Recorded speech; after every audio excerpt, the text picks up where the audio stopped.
We're near the end of the course, Religion Analysis, Religion 2011, and all of you are pretty glad, I'm sure, that we're almost at the end. The topic for my lecture today will be Soteriology, or ways of salvation. The word Soteriology comes from the word soteros, which literally means salvation in Greek. The New Testament refers to Jesus as our Savior, our soteros. My name is Dan Alvarez, and I'm a member of the Religious Studies Department. I'm an instructor, to be exact, and I'm very happy to be with you in this part of the course. I would like to remind you, as you're looking at the screen right now in front of your computer, that it requires reading. It's a Sacred Image, Chapter 12, pages 301 through 346. But I would also like to recommend a number of books, some of which I list here and others which I will mention in the course of the lecture, that I think are very important and you should pay attention to if you're going to proceed further into the study of religion. First and foremost is Anna Marie Schimmel, Islam and Introduction. Anna Marie Schimmel taught until recently at Harvard University Department of Near Eastern Studies. I believe, if I'm not mistaken, that she was a professor of our colleague, Dr. Aisha Musa. Again, don't quote me. If you mention it to her, please ask her. But I believe she may have studied with Anna Marie Schimmel at Harvard. Anna Marie is considered, or was considered until her death, one of the foremost scholars of Islamic mysticism. And her book, Mystical Dimensions of Islam, is one of the premier books on the subject.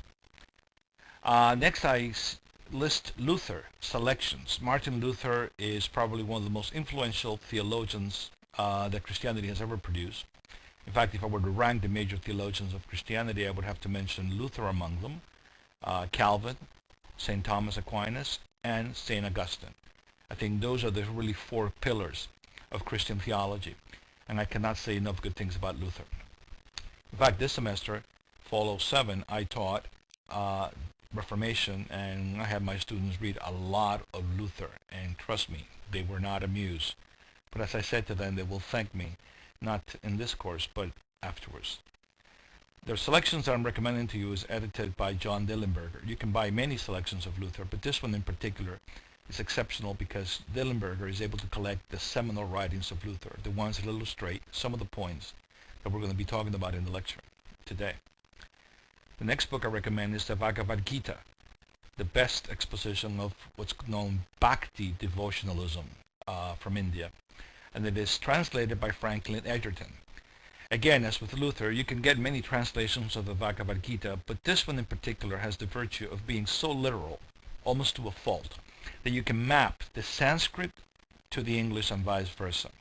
Again, it is not the most elegant, it is not the most lyrical or fluid, perhaps not even the clearest, but it's certainly, by being the most literal, the ones that gets you closer to the actual words of the Bhagavad Gita. I have the actual original edition that has the Sanskrit on one hand, on one page, and the English facing it, and you can see what I was talking about. You can correlate almost word for word the English to the Sanskrit. Again, not the most fluid, but the most literal, and the one that will reward careful study. Edward Kanze, translator, Buddhist Meditation. Buddhist Meditation is not a book written by Kanze. It's a translation of select Buddhist manuals that Kanze has used to convey to us, has translated to convey to us what Buddhist meditation was all about. I am using that book in my mysticism course, and let me tell you, all my students tell me that when the course is over, even though they sell some of the other books, this one they keep because it is so powerful. I cannot say enough good things about that book either, if you want to understand what Buddhist thought and Buddhist meditation was all about. Last but not least, Thomas Hopkins, The Hindu Religious Tradition. I use it in my religion analysis, my live course, and even though it's 140 pages and it's quite difficult, my students always tell me it's the most difficult book that I assign. It is probably the richest, the most complex, the most profound, and the most densely packed book of its kind. In fact, the books in the series have gone through numerous revisions, but this one in particular has never been revised. It's still the first edition, published in 1971. This list is not intended to be exhaustive. In the course of the lecture, I will, if a book comes to mind, I will mention it to you as being very important. But again, I think this is a minimal list that you should begin with, again, if you want to further your understanding of humankind's religious experience. All right, I think we're set to go, and we will shortly discuss. I will shortly discuss the outline for the course. Chapter 12 is divided into different topics and issues, and the first topic that we will discuss will be the way of grace through faith and devotion. On the screen you see either the paintings or photographs, actually one photograph of Ramakrishna, the others are paintings, of major figures, exponents of the way of grace through faith and devotion. On the left you see a contemporary portrait of Martin Luther, the founder of the Protestant Reformation. He was born in 1483 and died in 1546. And he was particularly important because he not only protested against what he thought the corruptions of the Catholic Church, but he actually believed that he was bringing Christianity back to the right understanding of salvation by grace through faith. This is a quiet and audacious move on the part of Luther, and that has continued to inform Protestant thought till today. In the center of the screen you see an actual photograph of the mystic Ramakrishna. He's the 19th century Hindu mystic devotee of Kali, and he was particularly important because of his understanding of devotion. He believed that we're saved through devotion to God, intense devotion and mystical experience of God. Devotion to a mystical experience of God. On the far right you see a painting of Shinran, the prophet of Buddhism, the Buddhism of faith, or Pure Land Buddhism. In the 13th century, pretty much like Luther, he thought that there was a better way of understanding the message of the Buddha, and the message of the Buddha was about faith in one particular Buddha, Amida Buddha. And Shinran essentially is not inventing a new religion. He's not saying something that was not said before. But what he did is he took some very obscure texts from India that dealt with a paradise and heaven and this particular bodhisattva Amida. Even though that teaching had not become central to Buddhism, it had lain dormant for centuries literally, Shinran and before him Honen picked it up in Japan and ran with it. And today Pure Land Buddhism is one of the major sects of Japan. On the lower left corner you see a portrait of Santa Teresa of Avila, Saint Teresa of Avila in Spain. She was a 16th century mystic who, also like Ramakrishna, proclaimed a message of deep devotion to God, expressed through profound mystical experiences about which he wrote. So we actually have a record not only of Ramakrishna's writings, but we also have them of Teresa of Avila. In the lower corner, right corner, you see a very vivid painting of Krishna. Krishna is always depicted in blue, and next to him is Arjuna. Krishna is the avatar of the god Vishnu, and he's come to earth to reveal a teaching, a message of salvation. And that message of salvation, which he reveals to the warrior Arjuna, is the message of devotion to God. Salvation through devotion to God. So we see these five major expositions of the way of grace through faith and the way of devotion. After we examine the way of salvation by grace through faith, we will look at the way of action and obligation. There we have three great examples of what the way of action and obligation is all about. In Hinduism, we will explore the laws of Manu. Manu, depicted in the sculpture on the right, was either a real or most likely a legendary or mythical figure to whom the Hindus attribute this incredible law code. It's comparable to the Code of Hammurabi or the Torah of Moses, and it has tremendous authority in India. On the left, you see a beautiful reproduction of a page from the Quran. That page probably has 300, 400, maybe 1,000 years, and is quite bright. And in the Quran, the Prophet Muhammad, peace be upon him, has proclaimed the 5 pillars of Islam. We will explore what the 5 pillars are all about and how Muslims believe they can be saved through the way of action and obligation. And in Judaism, it's perhaps the religion of the way of action and obligation par excellence in the history of religions. It is fulfilling the mitzvahs, the commandments of the Torah, by which Jews believe they can attain salvation. So these three ways, the Hindu through the laws of Manu, the Muslim through the five pillars, and the Jews through fulfilling the commandments, the mitzvahs of the Torah, that are saved, that we're going to look at next. Another way that we will explore is the way of meditation and insight. We will look at the yoga of Patanjali, salvation through meditation, salvation through mental discipline. And Patanjali is another, again, like Manu, doubtful that he was a historical person, but the Hindus attribute to this individual, real or legendary, the collection of the sutras or verses on yoga that continue to have enormous influence not only in India but on the world at large. And another way of meditation and insight that the book discusses is Theravada Buddhism. Theravada Buddhism offers a way through the Four Noble Truths, a way of salvation through the Four Noble Truths, and in particular the Noble Eightfold Path.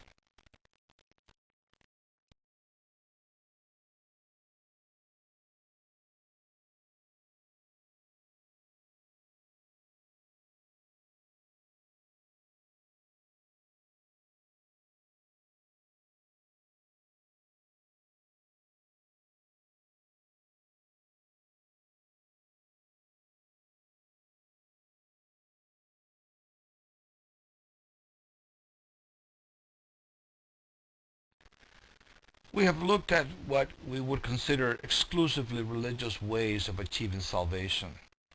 However, there are other ways of getting to what we understand, or what the religions understand as salvation, that are not religious at all. And in this century in particular, an understanding of the human situation and human reality has prompted some thinkers, some of whom you see on the screen, like Erich Fromm, or Bertrand Russell, even Abraham Maslow, and D.T. Suzuki. They have prompted at least some of these individuals to get away from religion, or religious solutions, or religious ways of salvation, and say, look, the goal of salvation that these religions claim to provide, or should have provided, was psychic wholeness, integration, and a healthy social order. These psychologists, particularly Abraham Maslow, picture on the lower right-hand corner, and Erich Fromm, look at religions and say, what are these religions supposed to provide? Well, if they're going to provide something that's meaningful to human beings in the modern world, it cannot be some otherworldly reality. It has to be a reality right here and now.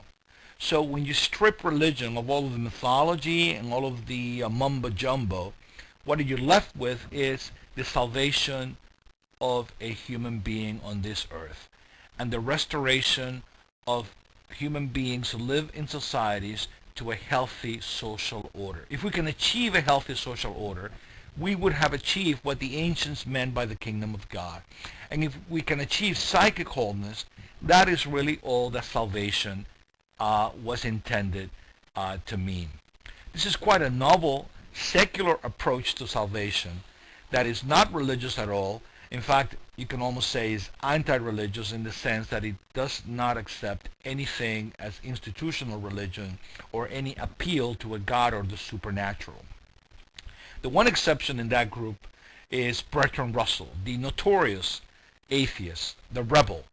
By the way, he was in prison in the 60s for protesting against the Vietnam War, and was already a radical in 1914. He was in prison in 1914 for being a pacifist and protesting against England's involvement in World War I.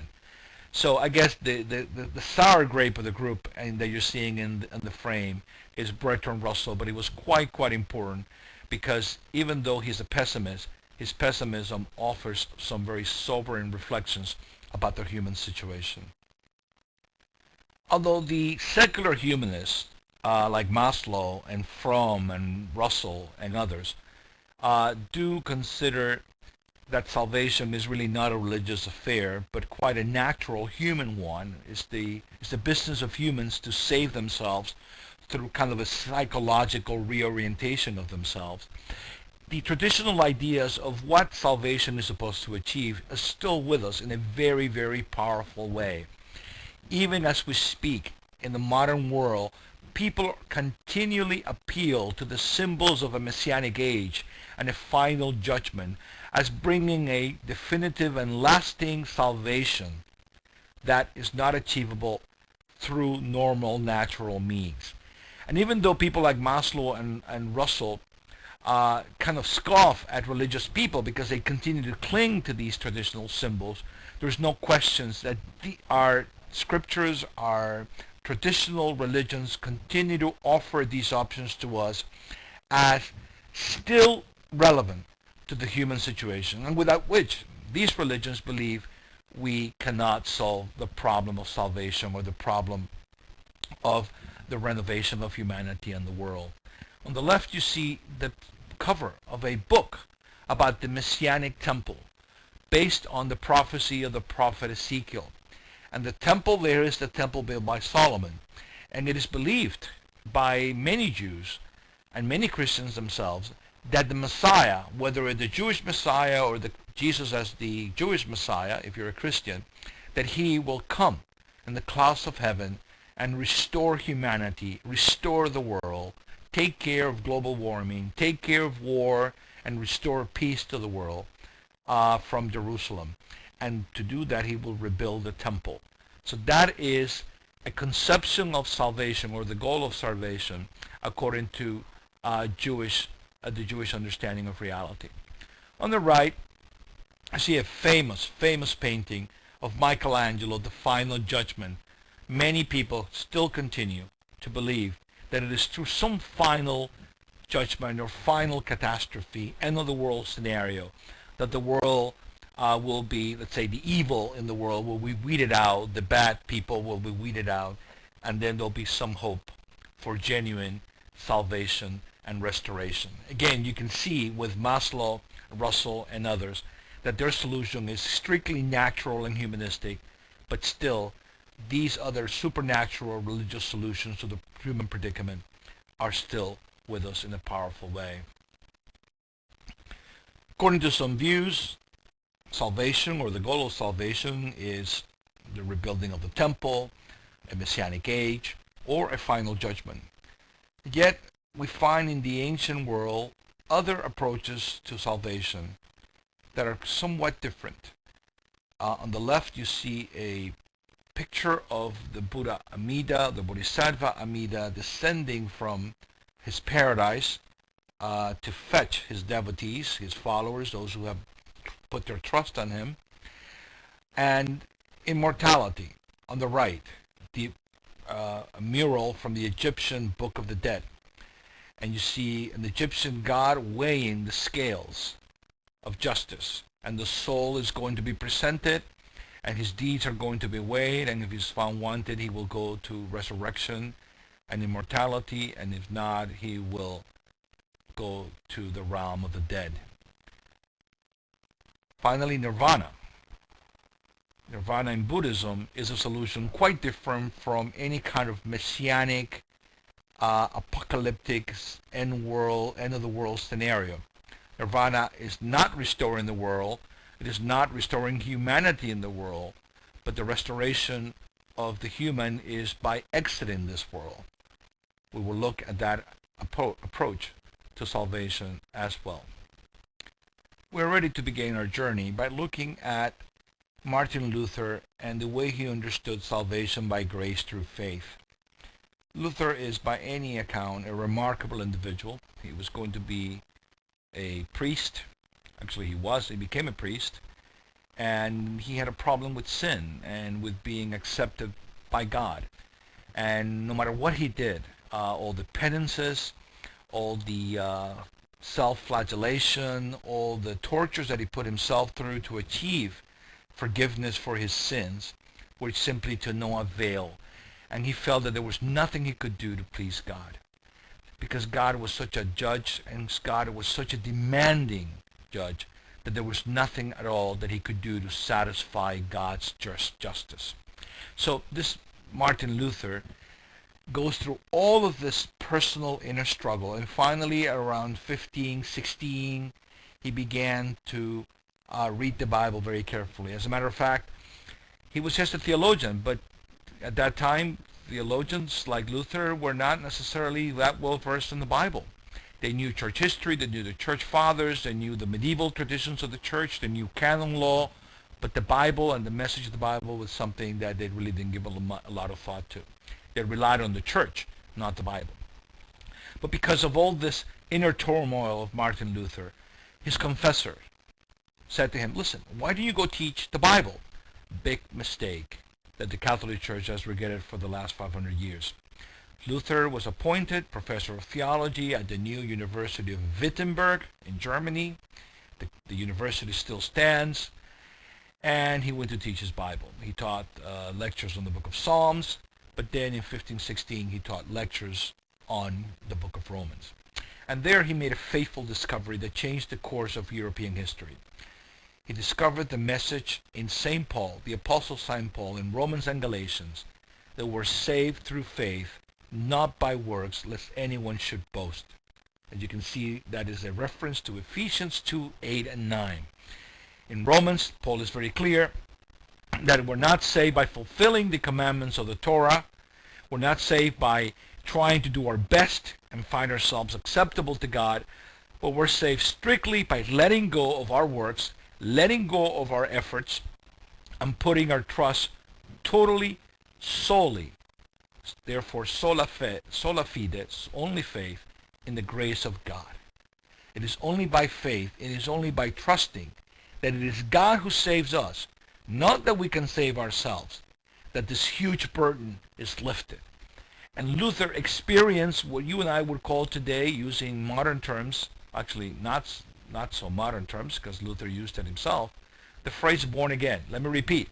If you read Luther's preface to the book of Romans in the Dillenberger selection, you will find that he uses the term not only salvation by faith alone, or justification by faith alone, but the expression born again. He speaks about an experience of assurance that God has accepted us and God has forgiven us freely. And the key word there is freely. There is nothing that we can do to please God. Then Luther reminisced about how in his former life he tried to please God, but no matter what he did, he always fell short of what God demanded. And sure enough, in Romans 3:23, Luther found that Paul writes, "For all have sinned and come short of the glory of God." So no matter how much he tried to please God, he always fell short.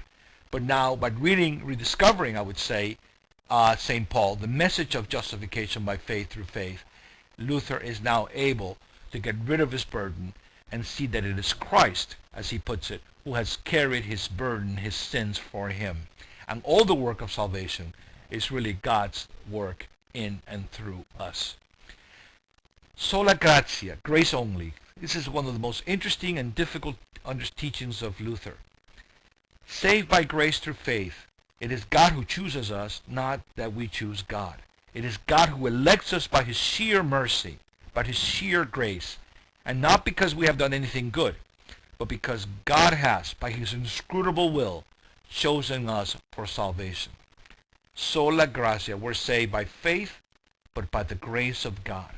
Why should we be saved? We don't know, because first of all, we don't deserve it. And secondly, we cannot earn it even if we try. I want you to understand what this meant for Luther.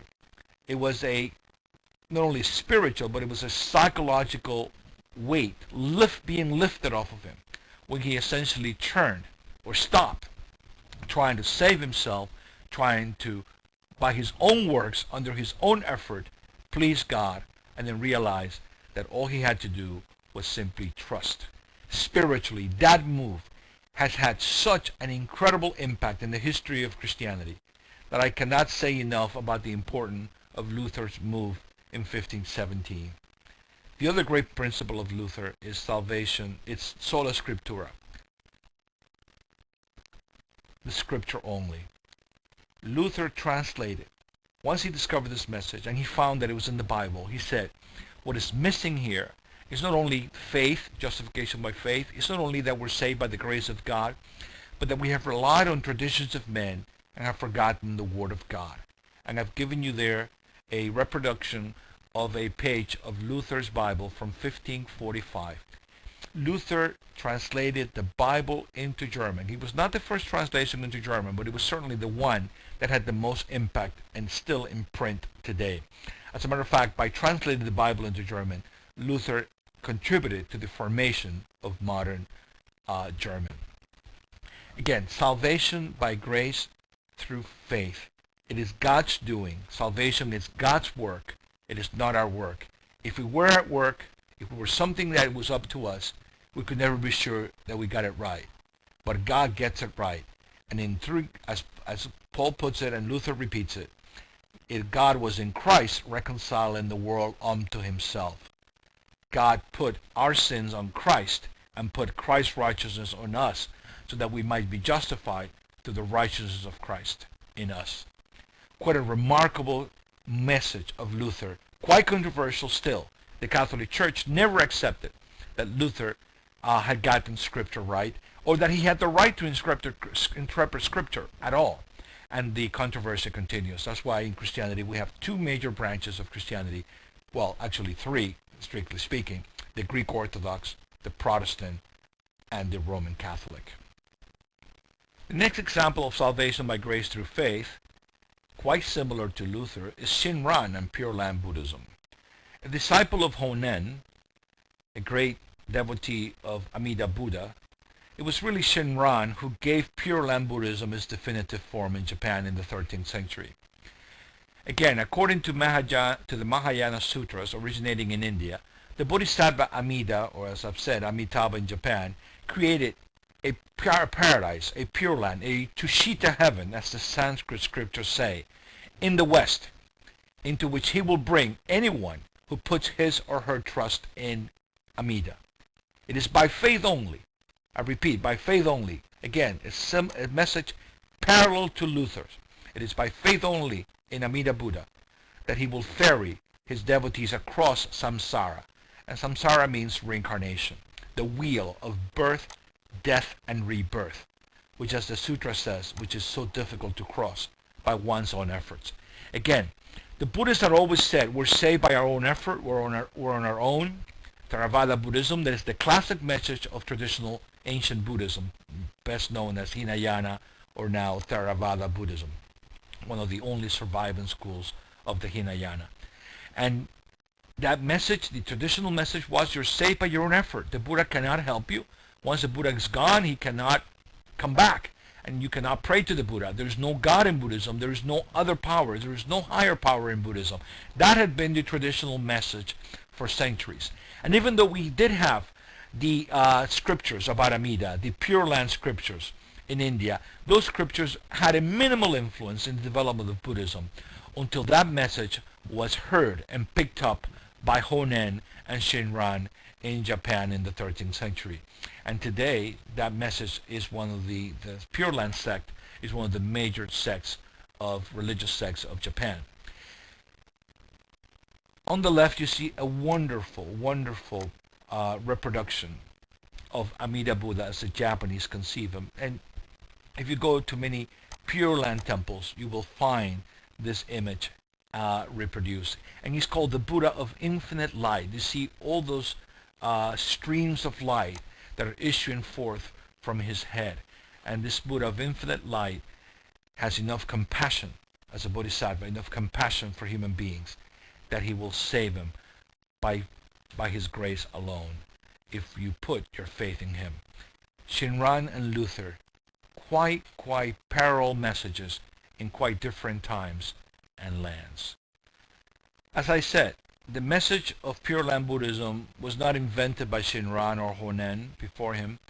It is a message that originates in India, in some sutras that are called the Pure Land Sutras.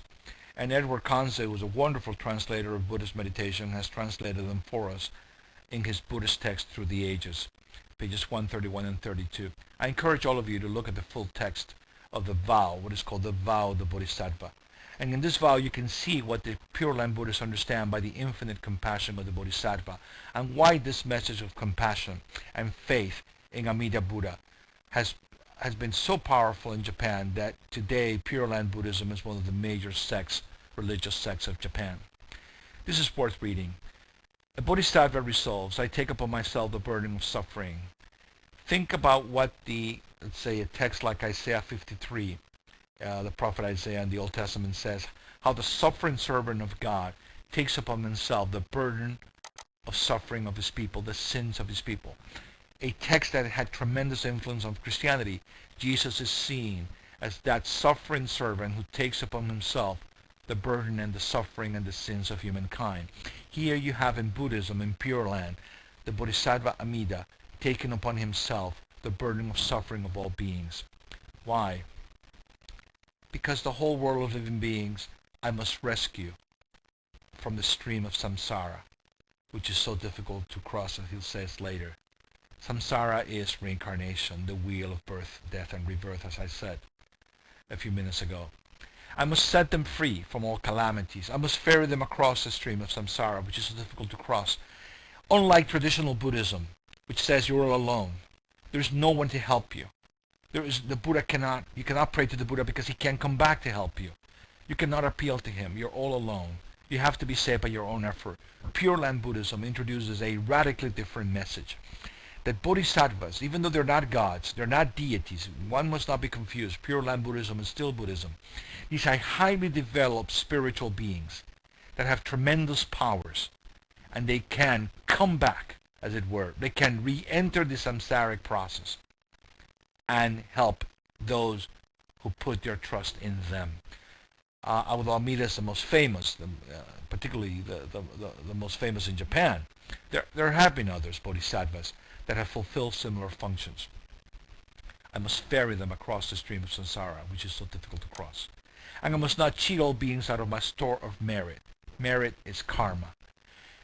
Listen to this.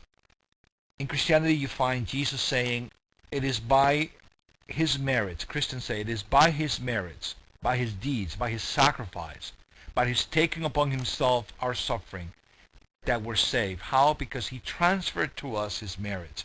What you have here now in this text is precisely something quite analogous to what is happening in Christianity.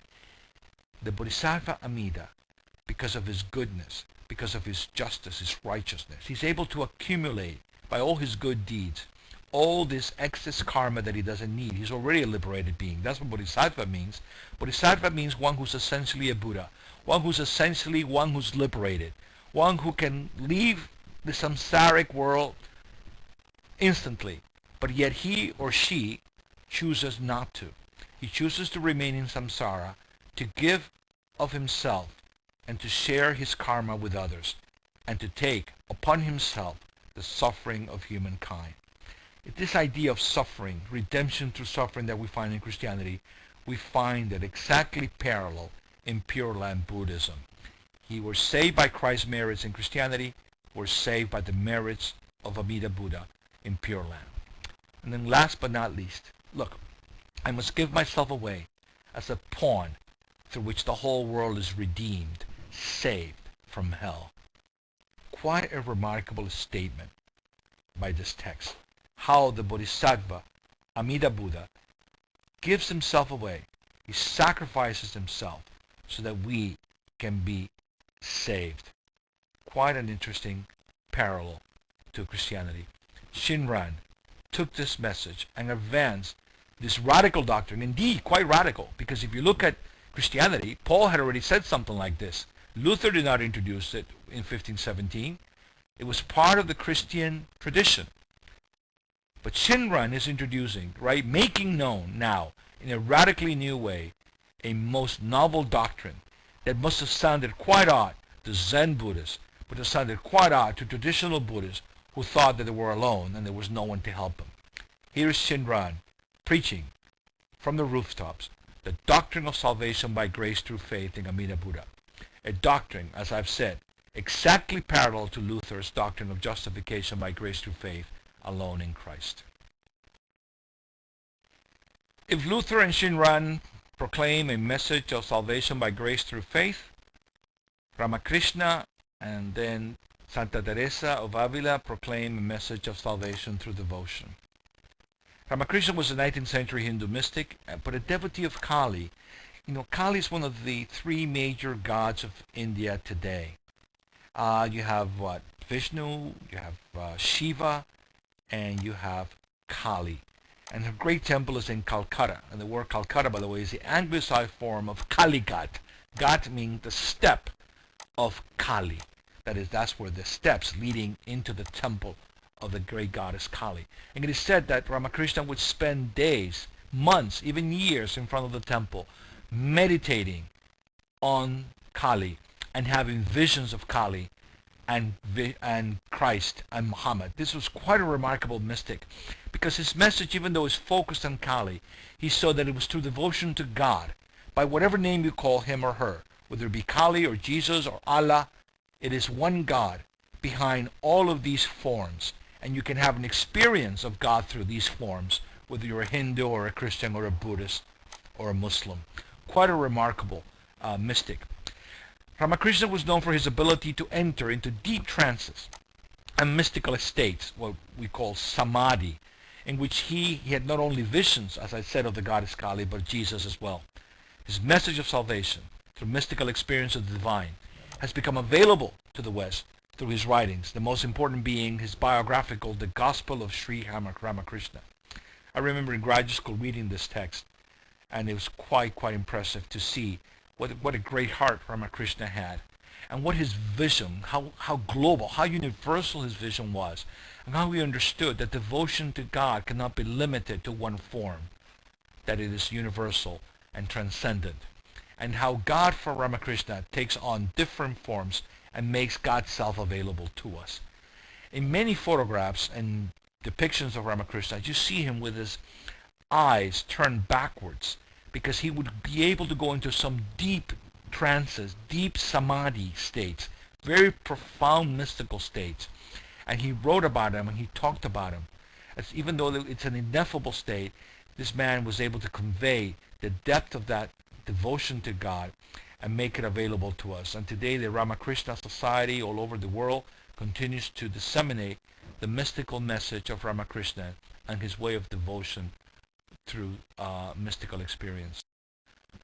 One of the remarkable achievements of India that we saw with Ramakrishna is their ability to universalize the message. Hindu gods are not jealous gods, and Hindu mystics do not consider their Hindu gods as being the only way of accessing God. But in Christianity, of course, is a different story. As Gospel of John says, and many Christians are fond of quoting it, I am the way, the truth, and the life. No one comes to the Father but by me. And in the book of Acts, it also says, there is no name under heaven whereby we can be saved. That is the name of Jesus. In Santa Teresa of Avila, we have something remarkable. Even though the content of her experience is different from Ramakrishna, the depth, the intensity of devotion, and the quality of her mystical state are quite comparable. In the 16th century, in the city of Spain, this woman, this gentle woman, emphasized the rapturous, ecstatic union with God. She was looking for that beatific vision of God, that union with God that renders you totally transparent to God, that eradicates, that obliterates the distinction between you and God, that puts you in such communion with God that you don't know where you end and God begins. Even though you could never accuse of Teresa of Avila of being a pantheist, like I say Ramakrishna was, although actually Ramakrishna was not a pantheist because he believed in devotion to God who remains forever distinct from you, even though you can be quite united to God. The content, the content is different, the language is different, the form is different, but the experience is quite comparable, quite remarkably similar. When you look at two mystics going into trance, if I were to put Teresa here and Ramakrishna next to him, and you look at what both are experiencing, their psychological states, their neurological states, the ways their body language, their eyes move, it would be hard to distinguish hard to say that these two individuals are undergoing something totally different. This is one of the great powers of mysticism, that mysticism transcends the particularities of religious traditions. It is a universal language that Teresa and Ramakrishna spoke in the most excellent way. And I assure you, students, that even if you could bring Teresa of Avila and Ramakrishna together, they would not be able to speak the same language at one level, but at another level, at the language of the ineffable, at the language of experience. Once they were able to talk about it to each other, they would recognize in each other the other. This is quite a remarkable capacity of individuals like Teresa and Ramakrishna to experience a deep devotion to God, to mystical experience. And for these individuals, that was salvation.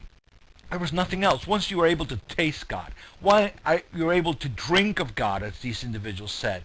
Once you were able to satisfy your hunger by being filled with God's presence of God, to feel God, not in a theoretical sense, not in an intellectual sense, but in a truly physical sense, physical to the point of altering your physical and mental psychological states. Once you go through that experience, then to these people, that was salvation enough.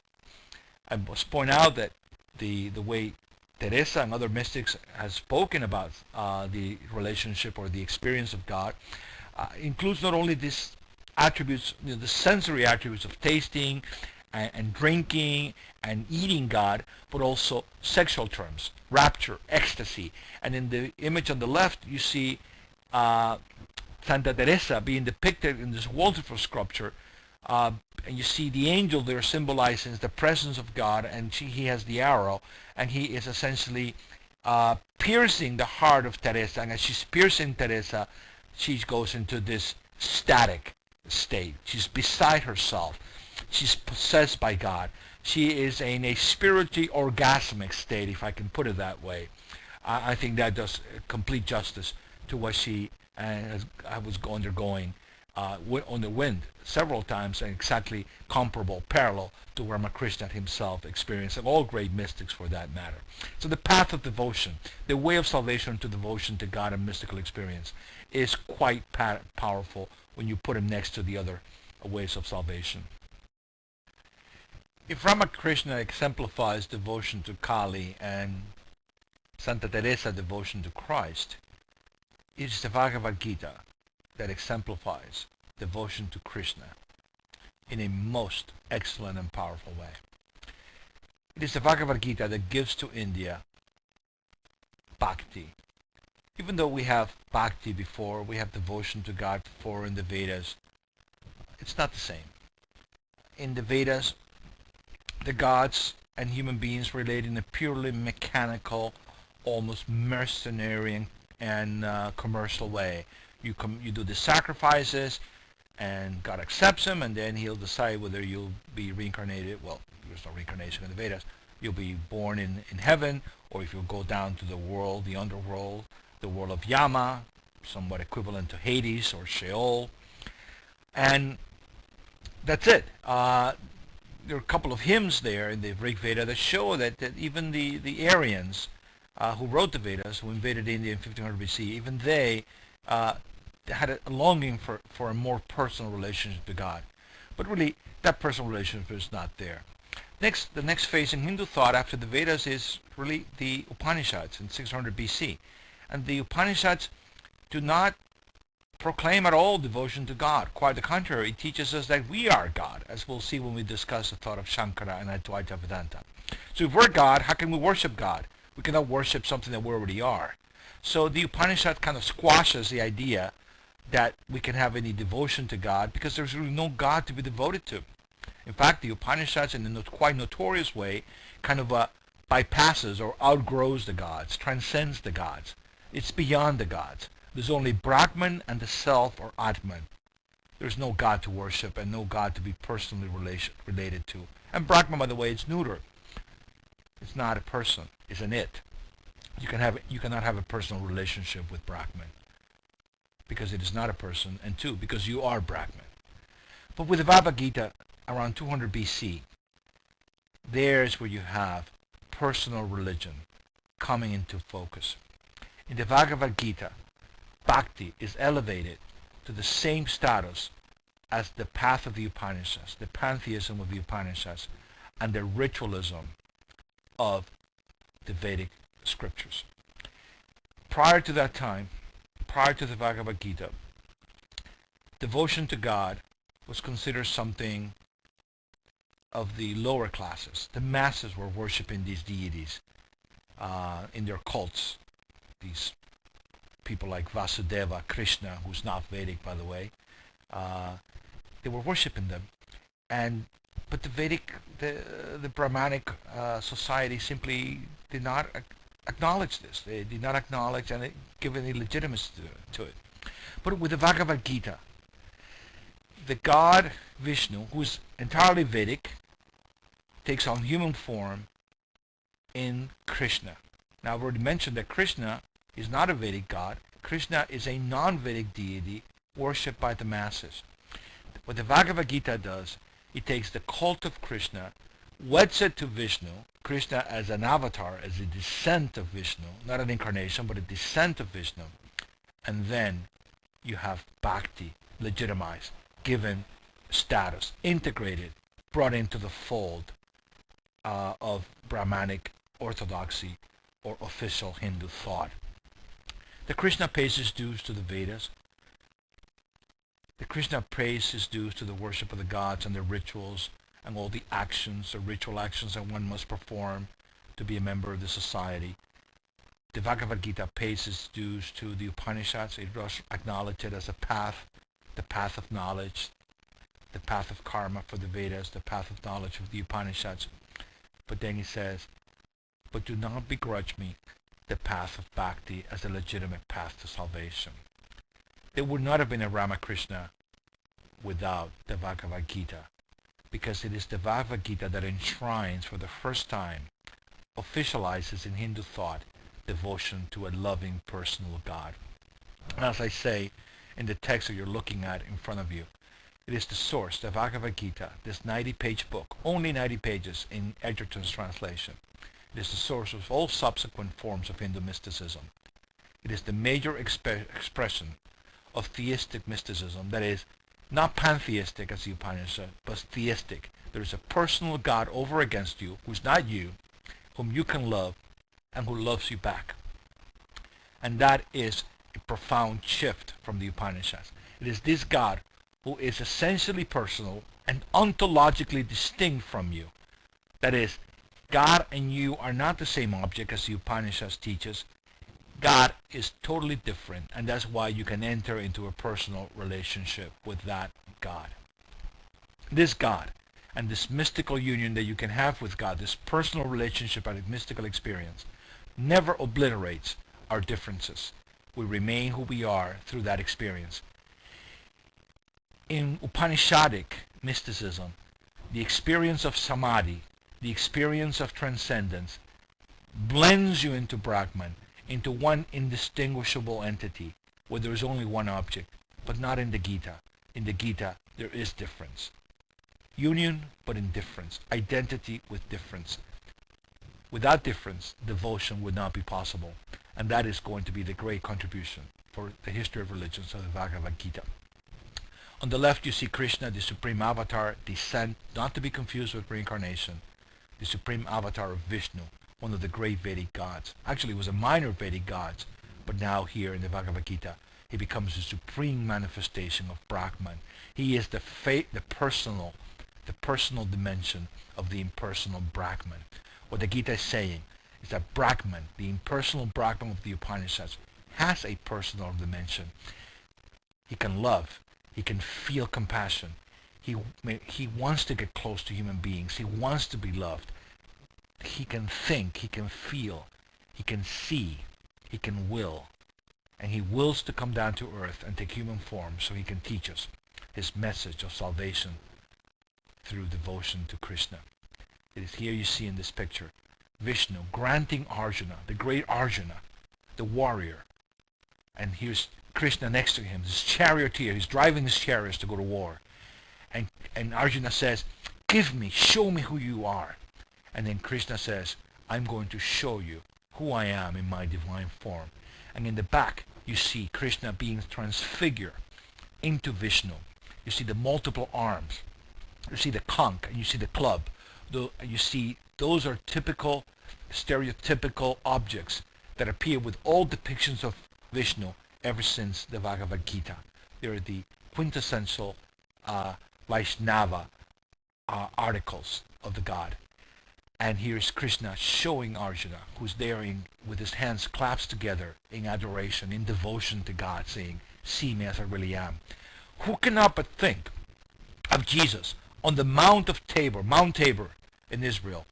I went to Israel a year ago, and I got to see, in 2006, I went to Israel, and I got to see the Mount Tabor from a distance. I was driving through Galilee, the northern part of Israel. And it is said in the Bible that on that mountain, Jesus appeared to his disciples and transfigured himself into his divine glory. And on his right was Elijah, and on his left was Moses. Actually, I can't remember who was on his right or on his left. You can check it for yourself. The point is that here in the Bhagavad Gita, you have God in heaven, the supreme God in heaven, taking human form, not exactly in the incarnation, but very close. Avatar, descent, so that human beings can be made partakers of his grace and of that message of salvation to devotion to God. Quite an achievement. Again, you can see the parallels with Christianity. You can see the parallels with Pure Land Buddhism. The message of bhakti is universal. It is not the property of any one religion. On the right we see a reproduction of the cover of the Bhagavad Gita as it is. It's a translation among His Divine Grace, Bhaktivedanta Swami Prabhupada, and he's the founder of the Hare Krishna movement in the United States. You probably suspected all along, and let me confirm it, that the Bhagavad Gita and the Hare Krishna movement, the Bhagavad Gita is the key scriptures, I would say, the Bible, the New Testament, of the Hare Krishna movement, which is really a sect. It is a Krishna sect that was founded in about around 500 years ago by a mystic named Sri Chaitanya. Swami Bhaktivedanta Prabhupada thought that he had to bring Krishna consciousness to the West, and in 1965 he got on the boat, one-way ticket, and landed in New York, and well, the rest, as they say, is history. And his translation, by the way, is highly respected. He was a great scholar. There are multiple volumes of translations by Prabhupada. He's now deceased, but he was quite a Sanskrit scholar. So this man is not just one of these gurus that decides to come to America to make money. This is actually one of the most respected Hindu scholars of his time, and his translations have tremendous value. He translated the writings of Chaitanya. He also translated the Bhagavata Purana, which next to the Bhagavad Gita is the greatest text of Hindu bhakti, Hindu devotionalism in India. So we're dealing with a scholar of the first rank and also a great devotee of Krishna. But it goes to show you the power of the Bhagavad Gita to inspire devotion to God through the ages, and still going very, very strong, both here in America and in India. On the left you see quotes, select quotes from the Bhagavad Gita, again, Edgerton's translation. "A leaf, a flower, a fruit, or water, who presents to me, who gives it to me with devotion, bhakti, that offering of devotion, I, Krishna, accept." Before the Bhagavad Gita, you have to offer these expensive sacrifices. You had to do all these complex rituals. Again, quite similar to Martin Luther, who simplified things. He said, Krishna says in the Gita, look, you don't have to do all these difficult things, perform all these difficult rituals, make all these sacrifices. In the Vedas, the sacrifices are quite complex and expensive. Common people simply could not afford this. The average person simply would not be able to afford pleasing the gods that way. Here comes the Bhagavad Gita and says, hey, look, if you want to do those rituals, it's okay. We respect that way. Gita respects it. If you want to go into the forest and meditate on Brahman and become Brahman, well, we respect that too. But if you have nothing, if all you have is a leaf, if all you have is a flower or fruit or water, if you give it to me with a right heart, totally devoted to me, I accept it. You are acceptable to me. And this idea of being accepted by God that troubled Luther so much, this idea is realized in the Bhagavad Gita in the most simple way. You are accepted by merely giving me your devotion, giving me your life, giving your life to me. Next text. Those who revere me with devotion, bhakti, they are in me and I too am in them. Quite a text. In the Gospel of John, Jesus says, those who believe in me, I am in them and they are in me. In other words, Jesus is saying, when you believe in me, when you trust in me, when you're devoted to me, I will come and dwell inside of you, and you will come and dwell inside of me. This is exactly what the Bhagavad Gita is saying about Krishna and his devotees. That in mutual containment, that intimate union between God and the human being that only bhakti can give you. No wonder people like Ramakrishna and Teresa of Avila experiencing this kind of mutual containment, this kind of union, a state of the unitive state, union with God, communion with God. It was so intense that they did not know when they began and God ended. You have it here in the Gita as well. Now, reminiscing of Martin Luther and his message of justification by faith, the Gita also says, even if a very evildoer reveres me with single-minded devotion, he must be regarded as righteous in spite of all. A text that I did not put there on the screen. It's a text in the Gita, the same chapter, I think it might be 31 or 32, 931 or 932, that he says, he is made instantly, he becomes righteous, and his soul goes to eternal peace. Where do they go? They go to Krishna. They go to be with Krishna forever. Quite a remarkable parallel to Pure Land, quite a remarkable parallel to Christianity, both Luther and Santa Teresa. Shifting gears, we turn to the way of action and obligation. This is quite different.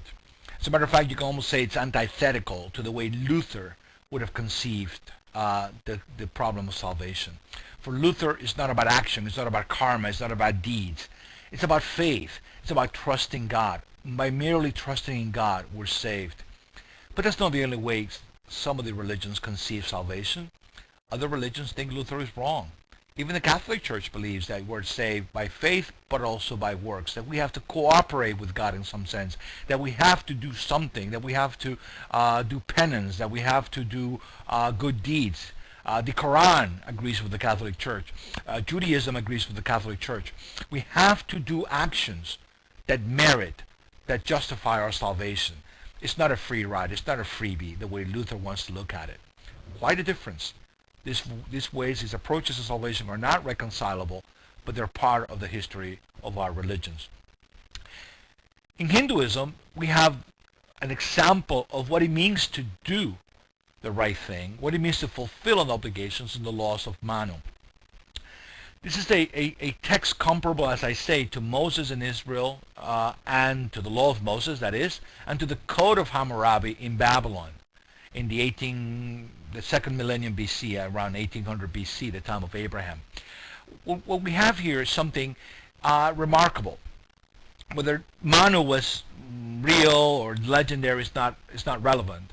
What's relevant is that we have a collection of writings that codify, that clarify, specify what are the duties and obligations of every Hindu according to his caste, to the stage of life they're in.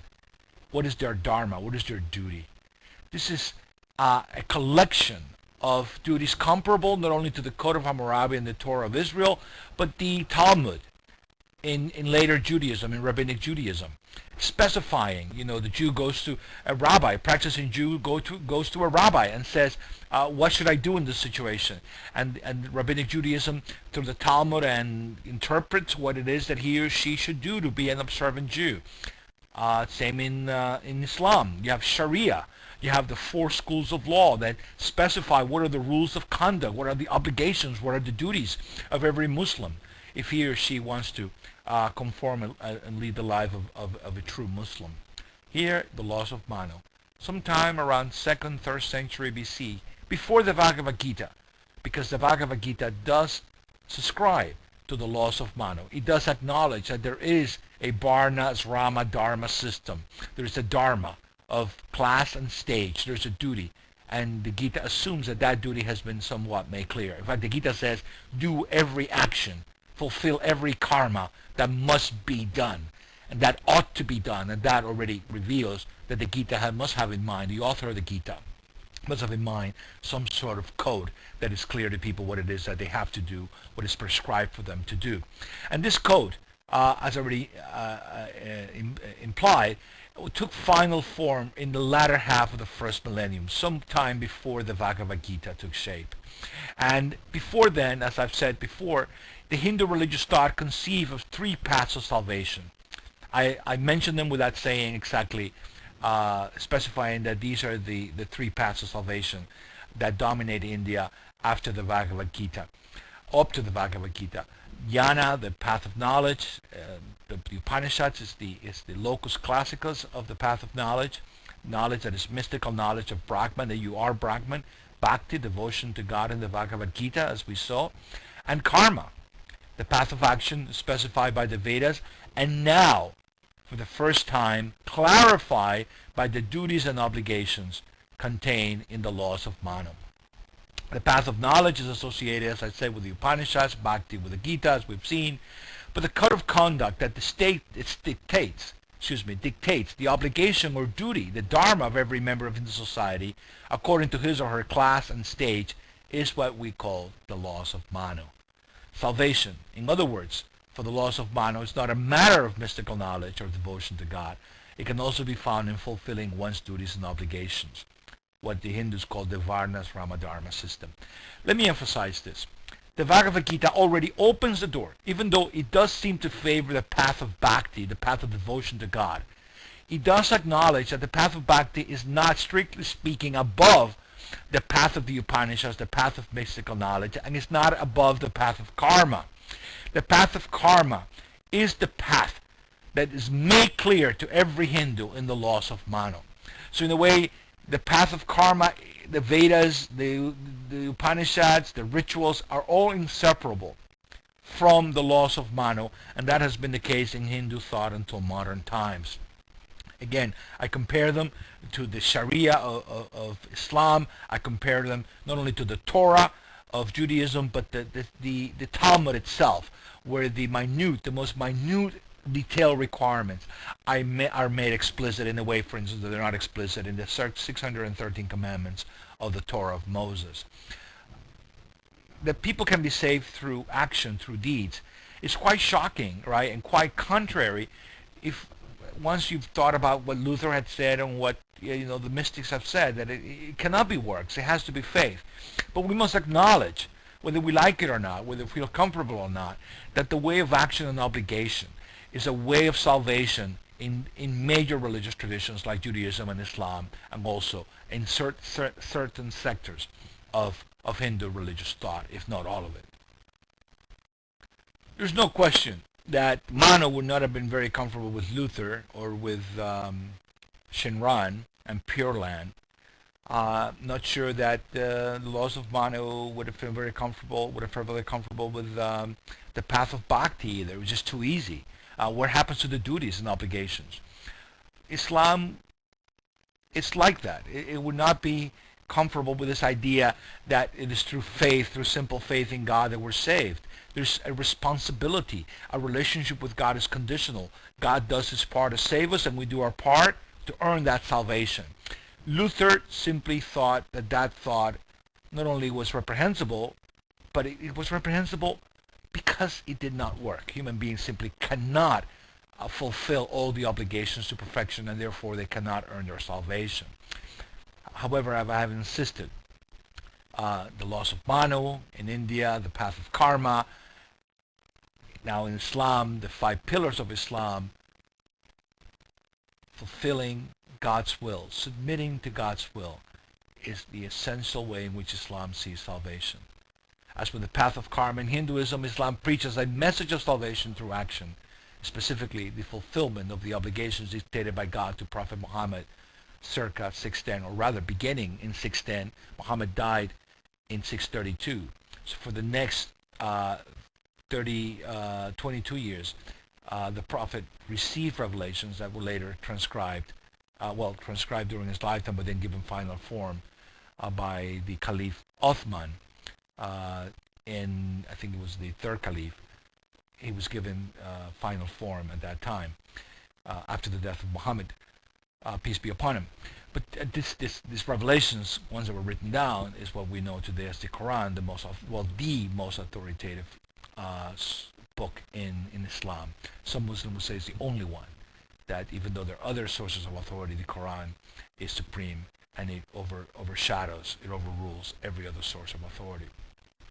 However, as with the Torah, the Quran is a book. If you read it, it can be read, and not in one sitting, but it's like the length of the New Testament in Christianity. It's a little longer than the Bhagavad Gita, which is only 90 pages. But if you read the Quran, you find that the Prophet Muhammad gets revelations, and these revelations are given on certain occasions. But there's no it's not a systematic treatise about law. It doesn't specify with all clarity what are the things that have to be done. Although it does speak about the 5 pillars. Those are specified. In fact, ever since the Quran, Muslims believe that to be a true Muslim, the minimal requirement is to fulfill the 5 pillars of Islam. But really, that is only the minimum. But the Quran makes clear, and I need to emphasize this, lest this gets lost in the shuffle here.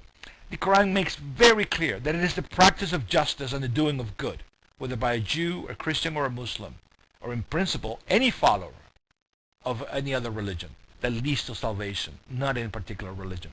I had to say this at this point, because there is no question that Islam teaches the path of action, the path of karma, the path of fulfilling one's obligation, the path of submitting to God, the path that we have a bargain with God.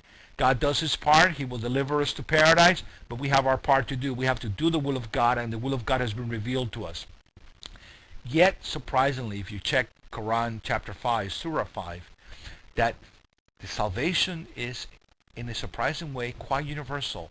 Everyone who does justice, everyone who does good, whether it be a Jew, a Christian, a Muslim, or I would say any other follower of any other religion, that leads all those actions lead to salvation, and not any particular religion. The word Islam can mean the religion of Islam, but it can also mean submission to God. If you're a Muslim, if you're in a state of submission to God, then you're a Muslim. And I think that is something that is being overlooked today, particularly in the whole situation with the Islamic world, if we're trying to decide which way to go in terms of a more rigid, more fundamentalist interpretation of Islam, and a one that sees the potential of Islam to open itself to these other religions and look at them quite sympathetically. Again, I challenge all of you, if you don't believe me, to check Surah 5, quite a remarkable chapter of the Quran, and quite a message, surprisingly open, tolerant message, accepting message, that it is through action, but not action done by any one individual, but by any individual, regardless of his or her religion. There was a Hindu scholar who came to FIU years ago. He teaches now at the University of Delhi. His name is Chakravarti, Professor Chakravarti, and he explained to me that even in India, even though fundamentalist ways of fundamentalist Muslims went to India, and they had a hard time with the polytheism, they had a hard time with many other things, the temples, the images, the idols. There were many others who said that the Hindus are also people of the book, and they assimilated the Hindus to people of the book. The Quran assimilates this very obscure group. You can talk to Dr. Aisha Musa, my colleague, and she can explain that a little bit better to you. The Quran alludes to not only can a Jew or a Christian or a Muslim be saved, but also the Sabians can be saved. And these are very obscure sects of unknown origin. We don't know who they are very clearly, whom the Prophet was referring to. But the point is, the message is action, regardless of which religion you're in. The message of salvation through the 5 pillars of Islam, fulfilling the will of God, and of course the will of God as given to us in the Quran, but as interpreted later on by the Sharia, that is, by the law schools and the consensus of the Islamic community. We cannot get into this in this class to the whole legal tradition of Islam anymore than we can get into the Jewish or the Hindu traditions of legal of law, but nevertheless quite important in Islam. But the key remains the same. It's salvation through doing the will of God and doing good deeds, doing justice that will get us saved, not devotion to God, not a mystical experience, nothing of that sort. Muslims who know, well, non-Muslims or non-Muslims who know quite a bit about Islam will remind me, said Professor Alvarez, how can you say that in Islam you're only saved through action, through good deeds and justice, and not through mystical experience and not through devotion to God, when the Sufis, who are Muslims too, preach a message of mystical experience quite similar to Ramakrishna's or to Santa Teresa of Avila? No question about it. I stand corrected. I just want to remind you that if you look at the Quran and you look at the Sharia, even today you talk to a Muslim, many Muslims are quite apprehensive about the way of the mystics, the way of the Sufis, because indeed the Sufis do transcend Islam. And maybe it is the Sufis that have understood Islam correctly. But that does not negate what I've said of the emphasis on good deeds, the emphasis on actions. It is some Sufis that carry this message of mystical experience to a point where indeed they start sounding a lot like Luther or Santa Teresa or Ramakrishna, where mysticism, a union with God, the state of identity with God, being inhabited, right, being filled by God's presence to a point that it obliterates your identity almost. That is in no question central to Sufism, and Sufism is part of Islam. All it shows is the complexity of the Islamic way. It is as complex as Hinduism, that has bhakti, that has pantheism with polytheism, with theism coexisting side by side, and it does also you find the same tensions in Christianity, where you have Christianity talking about good deeds, as the Catholic Church insists. It is there, it's in the New Testament, it is in the Old Testament, and the Old Testament is part of the Christian tradition. You have good deeds as necessary to salvation in some of the letters of the New Testament even, but at the same time you have justification by faith in Paul, which is quite different from the path of action and the path of self-effort, where you rely totally on God. Again, the complexity is there, but I cannot overemphasize enough how important the path of action is to the Quran, how the doing of good deeds is so important. And I pointed you to Surah 5, Chapter 5 of the Quran to confirm this. You're seeing in front of you something that the textbook spends quite a bit of time with, and that is the 5 pillars of Islam. The Shahada is very beautiful in Arabic. I talked to Arabic friends who had taught me how to say it in Arabic. Forgive me, my pronunciation is not the best, but it goes like this: La ilaha illallah Muhammadun Rasulullah. La ilaha illallah Muhammadun Rasulullah. There is no God but God, Allah, and Muhammad is the messenger, Rasulullah, the messenger of Allah, of God. Muslims say to me, if you say this with total conviction, total faith, you are a Muslim. No one can say to you, you're not a Muslim. Remember, in Islam, there is no such thing as a creed or a pope or a churchly authority. The relationship with God is quite personal. It's between you and God. Yes, your duty is to submit to the will of God. Your duty is to do the will of God. If you're a Sufi, is to have an experience with God. But it's always you have to confess that there is no God, and Muhammad is the messenger of God. Quite a powerful statement. You say that, you're a Muslim. Salat, prayer, 5 times during the day. If you go to see a movie, any movie that depicts the Muslim world, in the background you see the minarets, the towers with the muezzins, those who call to prayer. Go in the morning, early in the morning, 4 o'clock in the morning. Now they use loudspeakers. If you're in the Middle East, if you're in a Muslim country, at 4 o'clock in the morning, there they are. They're blaring out the sound, calling you to prayer. And then you do your own personal prayers in the morning. You do it in the midday, in the afternoon, and then in the evening again. Some people, that's the minimum. It's not that 5 is the most, but it's the evening. Again, it's part of fulfilling your obligation. It's part of doing your duty. It's the way of action in Islam. Zakat, wonderful, wonderful pillar of Islam. Characteristic of the Quranic emphasis on social justice towards the poor, the marginalized, and the oppressed.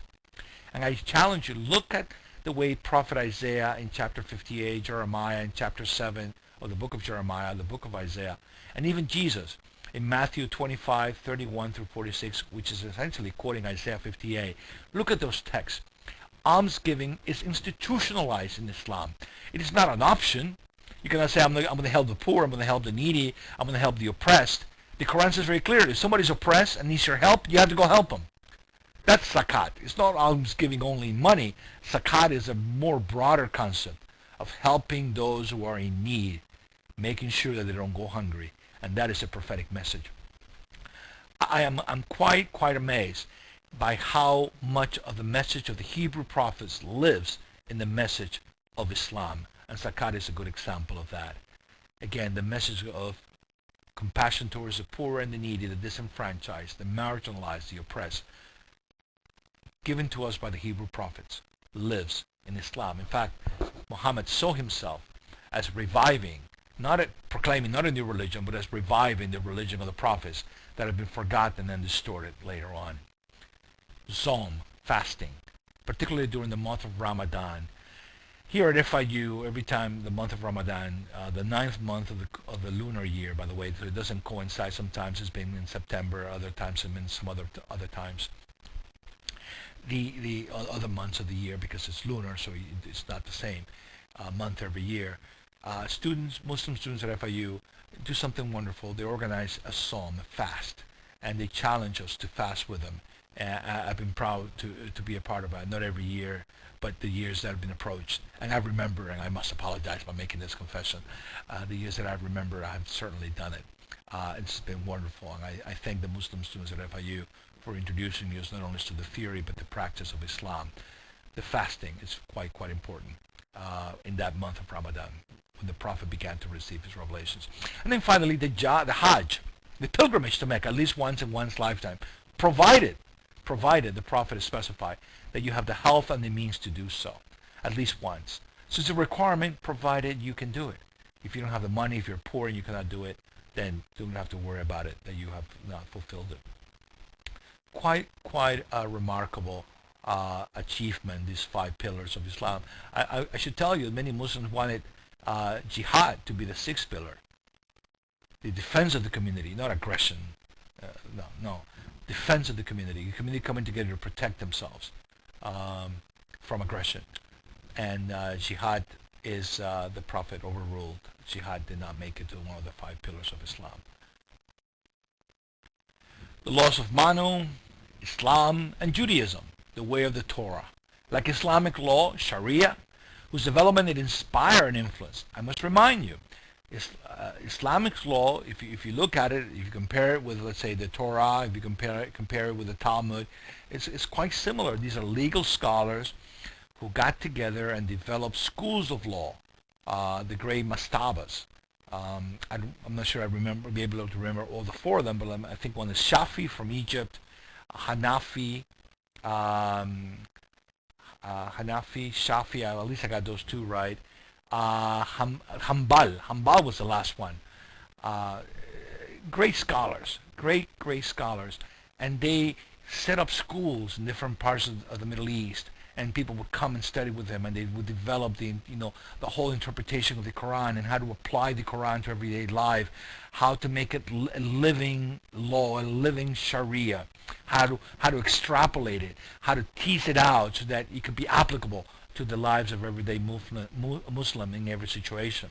Same thing. That's what the rabbis did. Rabbinic Judaism with the Talmud in 500 of the Common Era, when it was finally finished in Babylon. The Babylonian Talmud, who has tremendous authority in Judaism, composed of the Mishnah, collections of sayings of the great rabbis of the Common Era of the time of Jesus and before, back to about 200 BC, and then the Mishnah with the Gemara, the commentary on the Mishnah, and then all the different sayings, legal material, halakhic material, legends, and so on and so forth. It's quite a rich document. The Talmud, what an achievement next to the actual Torah, law of Moses.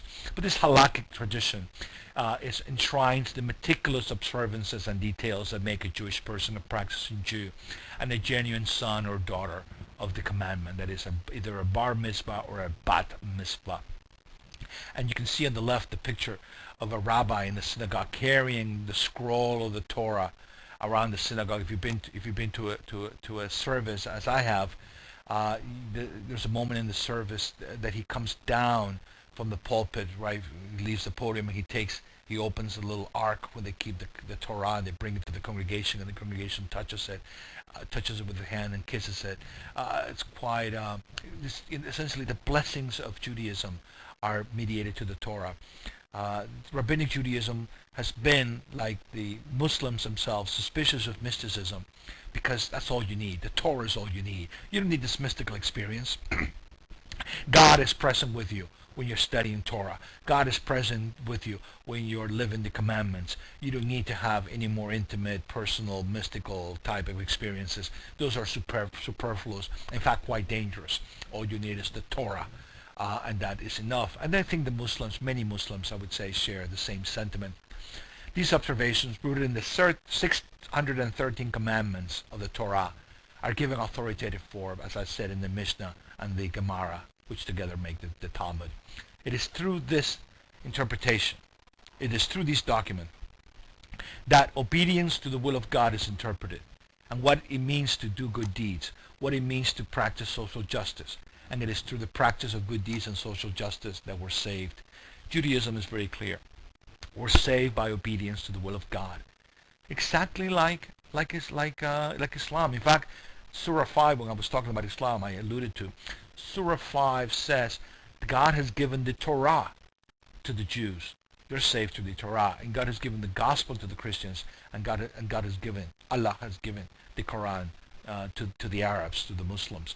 So, in that sense, here we have in these documents, in the Torah, the law of Moses, and then in the oral law, the commentary without which that law is simply a dead letter, we have the will of God.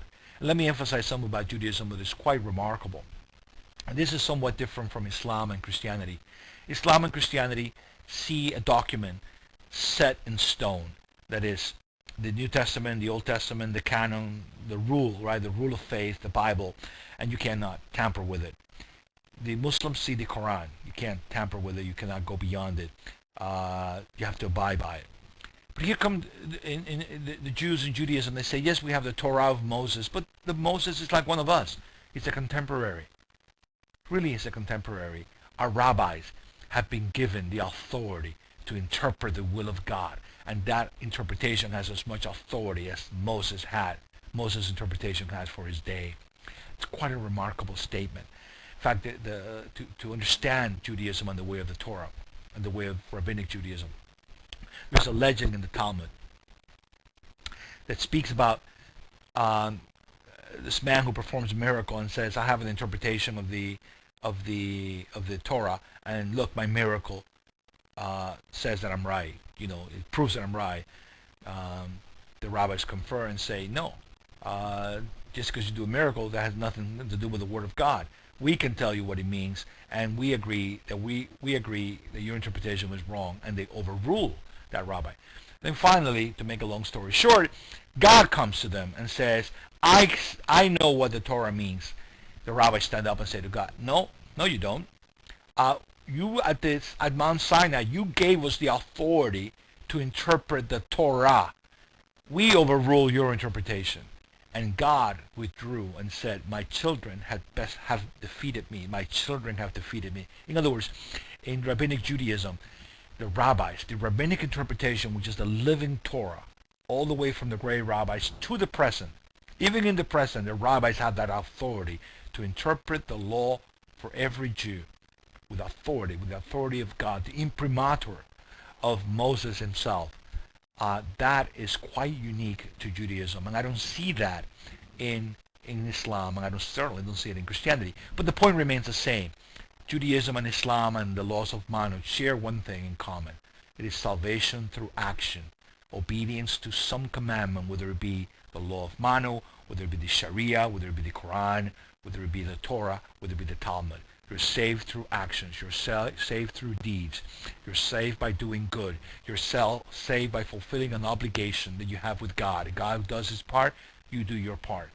Luther would not have shared this point of view. Shinran would have looked at this with a great deal of suspicion. But again, the Jews, the Muslims, and the laws of Manu, whoever wrote it, would have looked on Luther and the way of Bhakti with great suspicion as well. Again, this is incredible richness of these great religions that in spite of the incompatibility of these points of view, nevertheless, they're part of our traditions and we respect them and cherish them. Now we come to the way of meditation, dhyana or dhyana. By the way, the word Zen, interesting footnote here, the word Zen is supposed to be a translation of a Chinese word, Chan, which is a mispronunciation of dhyana, the Sanskrit dhyana, when Buddhism was being carried into China. The word dhyana became Chan, Zen Buddhism, and in Japan it became Zen Buddhism. So in China, Zen Buddhism is Chan Buddhism. Okay, but the way of meditation, we call it transcendental meditation. It's closely associated with India, no question about it, where it originated. Although the Taoists in India, I must warn you, practiced it in the form of yoga, practiced a form of yoga as well centuries before the Common Era. To confirm this, you should look at Holmes Welch, Taoism, The Parting of the Way, where he actually clarifies this. They spoke about exercises, breathing exercises, and so on and so forth, meditation, rigorous discipline, mental discipline, the Taoists centuries before the arrival of yoga in China and Japan. I mean, before the Hindu yoga arrived in China or Japan for that matter. However, it is almost certain that certain that the inhabitants of the Indus Valley practiced some form of meditation before the arrival of the Aryans. I hope you've looked in previous sections of this course that the Aryans were invaders from Central Asia or Central Europe that came into India around 1500 BC, and they gave India the Vedic writings, what we call the Rig Veda, right, the 4 collections of Vedas, that period between 1500 and 600 BC. And you see that before the Aryans came, we have now found, because of excavations that we've done since 1947 in the Indus Valley, northwest India, in Harappa and Mohenjo-Daro, we have excavated these ruins, and now lately Dolavara as well, another city of the Indus Valley civilization. And there you see a very important seal, and you see a man seated in the lotus position, his hands resting on, well, his wrists resting on his knees, his feet are, again, in that meditation, the yoga position, the lotus position, and he has, you can see that he has, excuse me, his testicles, you can see his testicles and his male sex organ very clearly. Again, this is a form of self-control, a form of yoga. Later on in Hinduism, the symbol of the male sex organ, or the male sex organ, becomes a symbol of the god Shiva, one of the major gods of India. So here you have this man in the position that we can clearly describe as a meditative posture. So we suspect that yoga is quite ancient. It predates the Aryans by how many centuries we're not sure, but certainly they had it. And they're really the non-Aryan inhabitants of India, the original inhabitants of the Indus Valley, are the ones who gave us yoga, not the Aryans. A form of meditation, again known as yoga, can be translated not only as yoke, or the act of uniting, yoking together, but it can also be translated as discipline, as in Bhakti Yoga. In fact, Edgerton translates yoga as discipline. Everywhere you see in the Bhagavad Gita, you see the word yoga in English discipline. In the original Sanskrit, it says yoga, and this idea most likely conveys the thought of control, right? Control of one's breath, control of one's mind, controls one's body through a meditative technique whose goal is the elimination of distinctions. Distinction between God and myself, subject and object, you and I. That's what yoga strives to do, is to bring everything to a state of tranquility, a state of equanimity, of equilibrium, a state of calmness. The yogins use the idea in the surface of the ocean, everything is, turbulent, a lot of turbulence, waves, storms. When you get to the bottom, choppy waters when you get to the bottom of the ocean, everything is peace. So the goal of yoga is to bring you from the surface of your consciousness, where everything is noisy, everything is noise, everything is murky, everything is difficult, everything is opaque, to a level of clarity and calmness and transparency with all this light and all this clarity. That is the way of meditation. According to this path, you don't need action, you don't need devotion, you don't need faith, you don't need mystical experience. What you need to do is to take care of yourself, and you can do it by this technique, yoga, which is quite ancient. Once you reach that state, it doesn't matter what happens outside, because you've essentially been able to block it out. You have essentially been able to get in touch with the deepest level of yourself, where everything is peace. Now, some yogins, of course, would interpret this, particularly if you're a pantheist, you would interpret this to get into a level of union with God, of identity with God, with all distinctions disappear. And there's no question that yoga has been used by pantheists in the Advaita Vedanta tradition as a means to connect with Brahman and to obliterate all distinctions and to realize that there's only one consciousness, one super consciousness, that is Brahman, or the Absolute.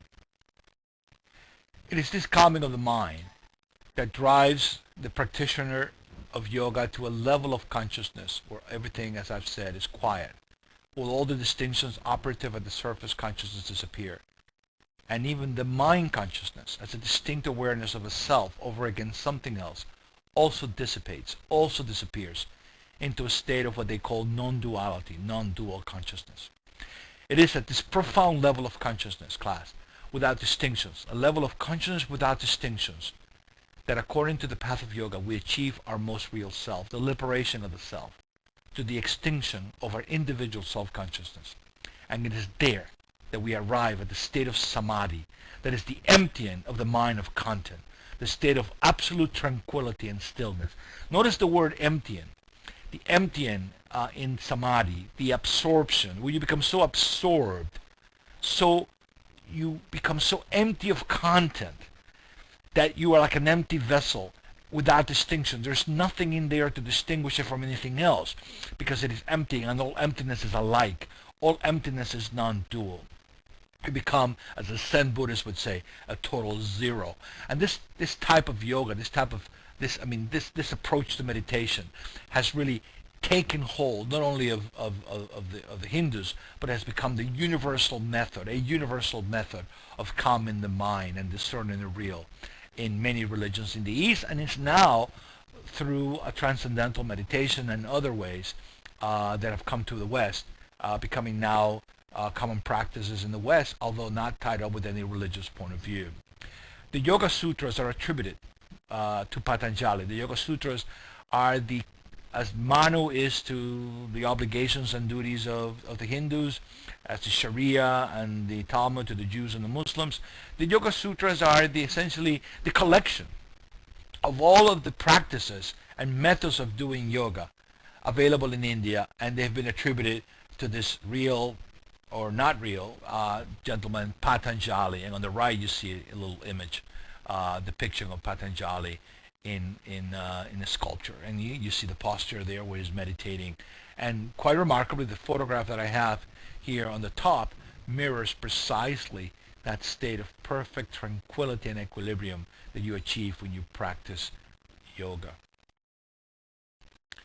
We have meditation in yoga which has been detached from any ontological commitments. I know that's a big word to get your arms around, a big phrase, ontological commitment. What it means is that you can detach yoga from saying that you're becoming one with God or not. Yoga simply says, I'm going to get you to a place of bliss, of equilibrium, of peace, of tranquility, of samadhi, of emptying. Now, what you do with that, how you interpret that, is something else. Now, the Hindus would interpret that as eliminating all what? Duality. But the Buddhists, of course, would take meditation and yoga in a totally different direction. It says when you're emptying consciousness, you're really emptying it. You're not filling it with Brahman. You're not filling it with one object. You're eliminating all objects. So Buddhism is not a way to become one with Brahman through meditation. It's a way to eliminate the self and to eliminate Brahman. It's to achieve that state of total emptying of content, of objecthood, of distinction as well, but also you don't replace lack of distinction with one object. You simply eliminate all objects. And that's what distinguishes Buddhist yoga, or Buddhist meditation, if you will, from Hindu yoga or Hindu meditation, and the way, let's say, Shankara or any other Hindu mystics like Ramakrishna would interpret it. If you look at, just going back to Ramakrishna for a moment, Ramakrishna goes into a trance state, right? He goes into a trance state that replicates exactly what yoga does to a practitioner of yoga. Essentially, Ramakrishna is practicing yoga, but it's bhakti yoga. It's a kind of yoga that leads you into a communion with God. It allows God, as it were, to penetrate yourself, to appear to you at that level of what? At the bottom level, and there is God, and that's where you find God. The Buddhists, though, do not have that commitment. The Buddhists are, technically speaking, not only non-pantheists, but they're non-theists as well. There is no God, there is no Brahman to speak of. There's only what? Emptiness, as they put it in one term that it's not in the book and it's not in my written text in the lecture. Anatta, no self. Anatta, anatman, no self. That's where they want to get to, and meditation helps them to get there. So, I repeat it, the goal of yoga is to find or reach one's true self, Atman. The goal of Buddhist meditation is to eliminate the Atman, because there is no Atman. Unlike Buddhism, Buddhism does not recognize either a self or an absolute, a God or a Brahman or gods, who saves us, as in bhakti. So Buddhist meditation, again, is not only anti-pantheist, it is anti-theistic. There's no one out there that can come and help you. There's no one out there that can come and rescue you. Now, let me backtrack a little bit. When I say the Four Noble Truths and the Noble Eightfold Path, when I say that there's no one to help you, Dan, Professor Alvarez, what about Shinran? What about Pure Land? What about Amida Buddha? Well, I'm going to have to explain that in some detail in a minute. But first of all, and let me clarify, there are two branches of Buddhism. One is Theravada Buddhism, and one is Mahayana Buddhism. Right now, when I say that we're alone, the language that I'm using, that we're alone, that there's no help at all, the language that I'm using is Theravada. And a historical footnote, Mahayana arose in India as a reaction to Theravada. Theravada says there's no help, Mahayana says there is help. There's going to be a question though, does Mahayanas contradict Theravadins? No, and I'll explain that in a minute. But let me finish this point. The point is that in bhakti, right, we worship God and we become one with God, whether through devotion or perhaps even through a bhakti yoga. We also become united with God. We get to that level of consciousness where we're meditating on Krishna so much that we actually are inside Krishna and Krishna is inside us. Granted.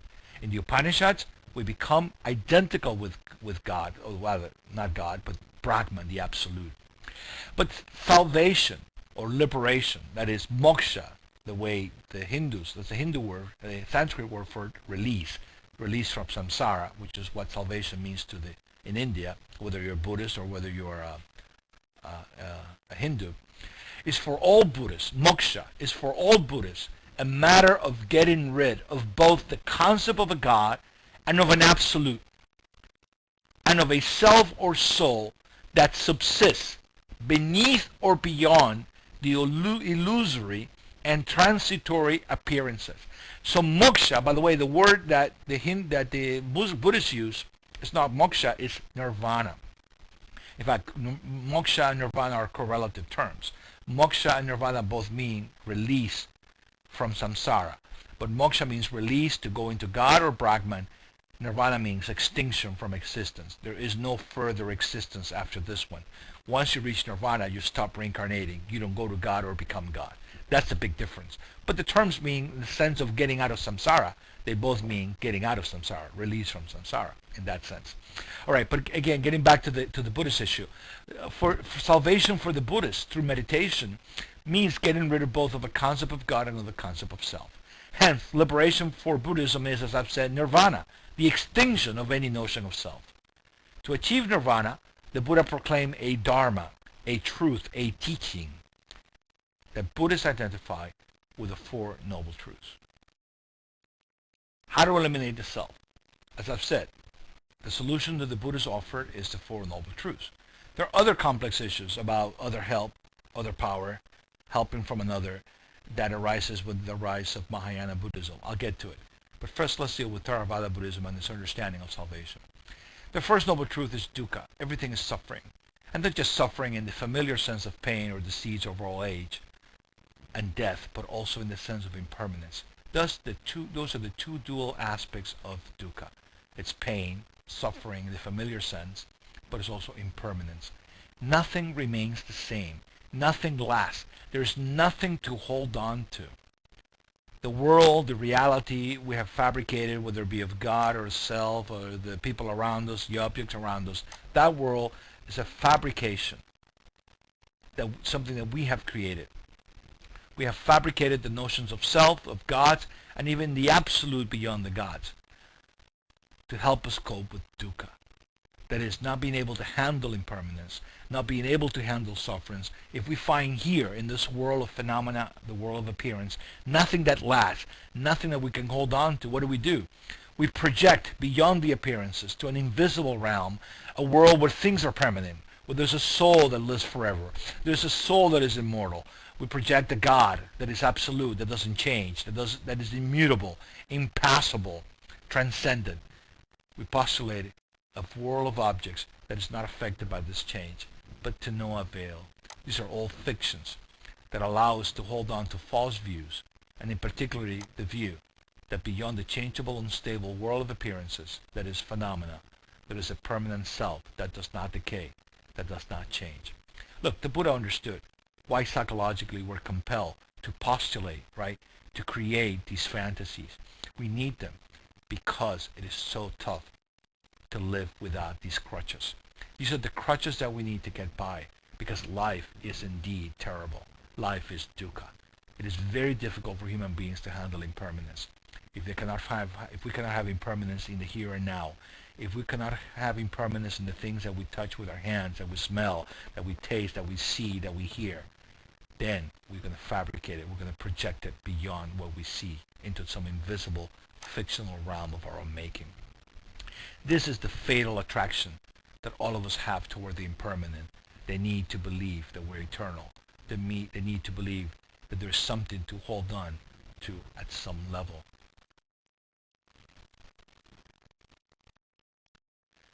The second noble truth is the truth of the origin of dukkha.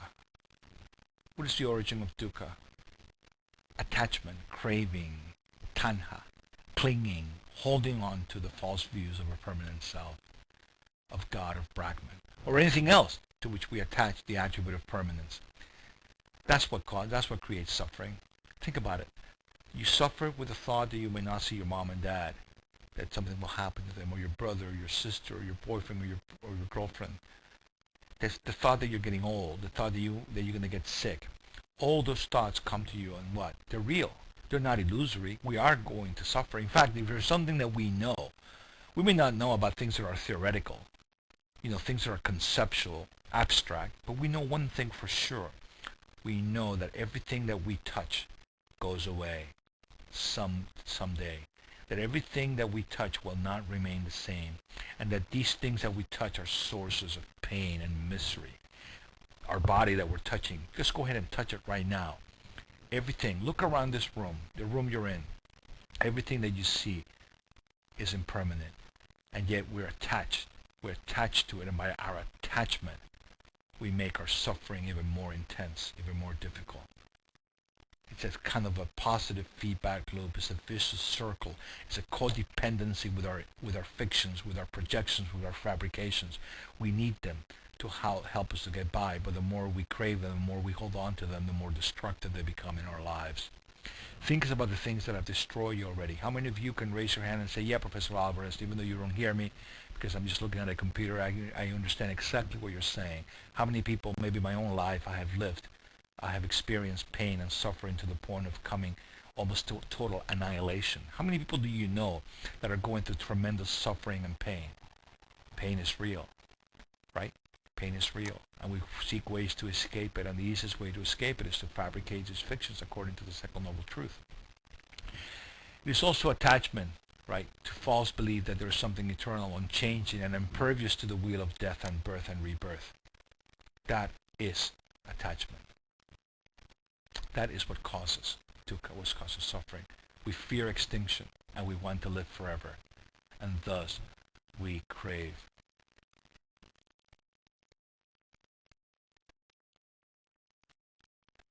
The third noble truth, Nirodha, the end or the cessation of craving, of attachment and desire. There is desire. The third noble truth says there is a way out of this pain. There is the way out of this attachment. There's a way out of this cessation. There's a way out of this craving.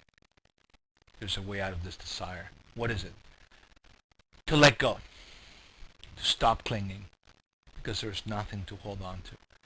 Buddhism is quite simple. In fact, I've called it a very superficial religion. The Buddha said, I teach with an open hand, not with a closed fist like the priest. My dharma, my teaching is public. Anybody can figure it out because I'm just a human being. I'm not teaching something secret, some secret doctrine that you have to go into some obscure book to find out what it is and that only very few people have, and if you're lucky they'll share it with you for a fee. No, Buddhism is about a dharma, about a teaching, about a truth that is so public that you can figure it out on your own. And furthermore, unless you figure it out on your own, you cannot be saved. So everything that you've seen so far up to this truth class, everything you've seen is quite public, quite obvious to you. In fact, it's so obvious to you that you're looking at yourself and saying, how come I never noticed it? Rather, I did notice it, but I didn't want to look at it because it was too painful. I just simply could not accept that it could be that simple. And sometimes the most profound things in our lives are the most simple things. To let go, to stop clinging because there's nothing to hold on to. You've already tasted a little bit of this dharma, right? If you've been in a relationship where you became very attached and obsessed with that relationship, all of a sudden you found out one day the most horrible truth, that that person did not love you, that that person was not going to be there for you. He crushed you. He almost destroyed you, right? As I said earlier, it brings you to a point of total annihilation, of self-extinction, where you're kind of paralyzed and you don't know what to do. But the moment you let go of that person, right? The moment you let him go or let her go, the moment you were in a situation of tremendous obsession and you kind of came to a point where you said, I just have to let it go. That whole thing became clear. This huge burden was kind of lifted off your life and you were able to move on. What the Buddhists are saying is, look, I don't have any profound thing to teach you. I don't know whether there's a soul or not. I don't know the deep metaphysical questions that people are interested in. I'm not a deep scientist. I'm not a deep philosopher. My solution to your problems is a solution to the problem of human existence that you can verify in your own flesh. There is suffering. There is impermanence. Everywhere you look, you find it. That is the only reality you're ever going to experience. The source of it is attachment to it, clinging to it. The solution to it is stop clinging, stop holding on to it, because it is not permanent, it doesn't last, and the more you cling to it, the more it will destroy you. That is what the Buddhists meditate upon. That is the way of the Four Noble Truths. The Four Noble Truths, Marga, the way of cessation, to the cessation of suffering, may seem quite anticlimactic after everything I've said, right? I mean, the book, by the way, does a wonderful exposition of the Eightfold Path, and I'm not going to repeat it. But again, the Fourth Noble Truth, the Eightfold Path, right mindfulness, right view, right intentions, right speech, right action, right livelihood, right effort, right concentration, right mindfulness. It's supposed to be what? The Ten Commandments, the do's and the don'ts of Buddhism. And it really took me a while to figure out what was going on here. But it was not until I saw the Karate Kid that it kind of I made a connection. When Mr. Miyagi, not Miyachi, says to Daniel in this Japanese garden, wax on, wax off, Daniel does it grudgingly, and he's quite unhappy, and he doesn't see the point of it. He thinks it's being used, and he thinks he's not learning karate, right? That's the whole point. I'm not learning karate. I came here to learn karate. I become the slave of this guy. But then when Mr. Miyagi comes back, as you see in the frame on the screen, what he was doing was essentially preparing his body, preparing his mind to handle punches and to give them. That's the point of the Eightfold Path. The Eightfold Path looks kind of mechanical, rigid, uninspiring, right? But when you look at it in detail, when you perform these little steps, the right speech, when you do the right things, when you live the right way, when you put the right effort into things, when you do the right concentration, right mindfulness, when you're focused, when your mind is clear, when your body's disciplined, when your mind is disciplined, then you're ready. The circle comes all the way back. You're ready to see reality as it is.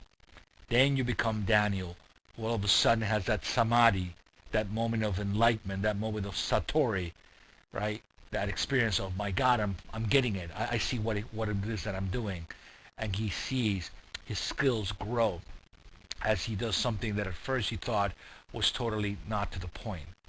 The Eightfold Path is meant to be anticlimactic. It's meant to be not flashy. As I've heard a Zen Buddhist master say, when you start doing sasen, sitting meditation, it's mechanical, it's boring, but once you're into it, once you go through it, then it becomes natural. It becomes second nature. The Four Noble Truths, the Eightfold Path, is a rigorous method of disciplining the mind through meditation and concentration, disciplining the heart, the intentions, disciplining the body through right living, right actions, right efforts. All those things, the whole integrated individual is now strengthened to be in a position to achieve that state of freedom from self and freedom from attachment. You cannot play football if your body and mind are not ready for it. You have to train rigorously so that you're able to do it. Same thing with you, with your students. If your body and your mind are not in the right place, everything else is out of whack, is out of sync. The point of the Noble Eightfold Path is to bring you right back to the first truth, to appreciate the truth of dukkha, and to be in a position to be able to let go. You're strengthened, you're prepared to let go through the rigor, the methodology of the Eightfold Path. So go watch The Karate Kid again and do the wax on, wax off, and then go back to the Noble Eightfold Path. But some people ask, what is the goal of salvation? All right, we know we need to be saved. But what is it? What is salvation about? What is liberation about? And in the 20th century, something remarkable has happened. Many people have said there is a natural, totally natural way of being saved that has nothing to do with the solutions of religion. In fact, the only religious, in quotes, path that they recognize as having any kind of relevance to the modern world is Zen Buddhism. Because Zen Buddhism, like all Buddhism, does not depend on the notion of a God, and Zen in particular does not depend on the notion of some sort of external help outside of yourself. However, there have been others in the West that have refused to accept any need to salvation, not because they don't want to be saved, but because they believe that the idea of salvation is totally hopeless. It's an illusion. As Freud would say, in The Future of an Illusion, we have projected all these paths of salvation, all these gods, all these entities, but they're just our projection, and they really do not amount to anything at all. Somebody who has many affinities with the thought of a Sigmund Freud is Bertrand Russell, the British philosopher who died in 1970. He was born in 1872. He lived to be 98 years old. And in Russell's vision of the destiny of humanity, in an essay, a remarkable essay called A Free Man's Worship, published in 1903, there's no question that Mr. Russell is quite pessimistic. Although Maslow, Abraham Maslow, Fromm, Suzuki, these modern figures who emphasize that even though traditional religions cannot save us, there is hope for humanity. There is salvation, in quotes. Not salvation in the supernatural sense, but salvation in the sense that through psychology, psychoanalysis, through even things like transcendental meditation, transactional analysis, the kinds of things that you get from Zen Buddhism without the metaphysics of Buddhism, there can be some sort of wholeness, some sort of salvation, as it were. Russell simply, even though they agree with Russell's naturalistic worldview and his humanism, they do not share his pessimism. There is hope for humanity. Maslow, Fromm, Suzuki would say there is form for humanity in psychology. There is form for humanity in therapy. There are other ways in transcendental meditation that do not appear to the supernatural, so they're not as pessimistic as Russell. However, they do share Russell's belief that religion is simply not an option for modern men and women. As thinkers from Lessing in the 18th century, this great playwright and religious thinker, Gotthold Ephraim Lessing. You haven't heard of Lessing, perhaps, and you're wondering why am I even mentioning Lessing in this lecture. It's because Lessing is one of the first thinkers, even before Comte, who I'm going to talk about next, who said human beings are coming of age and we're letting go of these crutches. He wrote an essay called The Education of the Human Race in the 18th century. In the 1780s or 1790s, I believe 1780s. And there he was already saying a theme of the Enlightenment, that we're coming of age and we're leaving behind this religious stage. And then in the mid-19th century, Auguste Comte, the father of positivism, and Friedrich Nietzsche, the nihilist philosopher in the 19th century, also proclaimed that human beings have come of age and that the religious stage or face of humanity has given way to the scientific. Comte had this little scheme that human history has gone through three stages, the religious, the philosophical, and the scientific. And we're now at the scientific, where we can leave philosophy, even philosophy, behind. If we're going to find salvation, Maslow, Fromm, Suzuki agree. It is going to be either of our own making, as the philosopher Klemke says, or there is none to be had. Perhaps at some level, Russell was not as pessimistic as he seems to be in A Free Man's Worship. Indeed, he is quite pessimistic there. But knowing a little bit about Russell, I know that he believed that if not through psychoanalysis, which he detested, perhaps through some sort of human evolution, perhaps we can achieve a modicum of safety, of comfort, of social cohesion and cooperation that can allow us to survive. Nothing like the concept of salvation in the religions, nothing like God survives here, nothing like heaven or paradise or pure land, nothing survives in Russell's thought or in the thought of these other men. But nevertheless, perhaps in these men, what we have is a worldview, a way of approaching spirituality that is quite secular, but nonetheless it's able, according to them, to supply the benefits that traditional religions claim to supply, at least it was their objective to supply, but that those religions no longer have the plausibility, the credibility today that allow religion, traditional religion, to be an option for modern men and women. Now the jury's still out on this. I mean, it's surprising. The more we think we've outgrown religion, as Comte and Nietzsche and Lessing said, the more religion seems to be sticking with us. The more we return to even more traditional form and supernaturalist form of religions. Naturalism and humanism simply do not seem, at least at this stage of human history, to provide human beings with enough juice to be able to sustain us without going back to this addiction to traditional forms of conceiving religion and the objective of salvation. Although Maslow, Fromm, and Suzuki and others, like Carl Rogers mentioned in the text, do agree that the traditional or institutional religions are not an option, right? Traditional religion is not an option for modern men and women. They believe that modern psychology and psychoanalysis and even secular forms, even secularized forms of transcendental meditation as practiced in Zen Buddhism can provide an adequate alternative to religions of the past. Notice Russell would not agree. Russell actually thought that psychoanalysis was just another hocus pocus, no better and no worse than the Christianity and Judaism and Islam, which all he detested. Russell is notorious for having written a book in 1957 called Why I'm Not a Christian. I don't think it's that good, but anyways, that shows you where Russell was at. But nevertheless, Maslow, Fromm, and these other individuals do believe that we have enough in psychology and therapy and psychoanalysis and new forms of adapted meditation in a totally secular way to give us an alternative to the religions of the past. We don't need the religions of the past. However, they do recognize a validity in the idea of seeking some sort of salvation. But now what these guys are saying is that, look, we can reconceive salvation. We're not in terms of God or heaven or something like that, not in terms of the supernatural, but in totally human and naturalistic ways. So these psychologists and psychotherapists have noted that human beings can and do have peak experiences, even the experiences of the transcendent, that rival the description of those experiences in the historic religions in transformative power, depth, texture, and the capacity for individuals undergoing these experiences to achieve self-actualization. Let me repeat, it was a mouthful.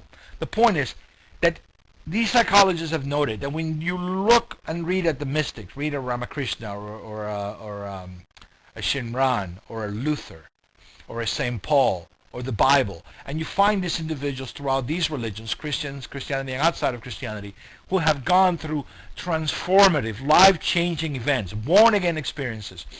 Well, what they find is that in a totally natural way, without any appeal, any recourse to these religious trappings, right, these religious symbolism or concepts, people have those experiences in a totally natural way. An experience of the cosmos, of the beauty of the cosmos, an experience of trees, of nature, an experience of love with each other, and numerous things that show us that we can have these peak experiences of something that we could even call the transcendent, that rival, again, as I said, that rival, that compare favorably with these other experiences of transformation in depth and texture and capacity for these experiences to give us satisfaction, self-actualization, as I say in the text, wholeness, integration, healing, peace, in the word, salvation, without, again, appealing to the supernatural.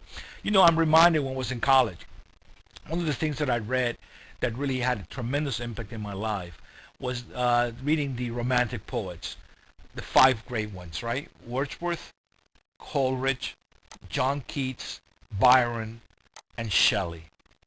And if you read Wordsworth, when he speaks in a poem called Turnton Abbey, and another one called Intimations of Immortality, if you read these poems, you find that Wordsworth and Coleridge and these other Romantic poets were able to have an experience of nature, of the universe, that gave him a sense of fulfillment, a sense of union with something greater than themselves, as Wordsworth says, something more deeply interfused as he walked through the fields, in the valleys of England. That's the kind of thing that these psychologists are talking about. We're able, essentially, to replicate, to reproduce without the supernatural and without religion and without the Bible or the Quran or etc.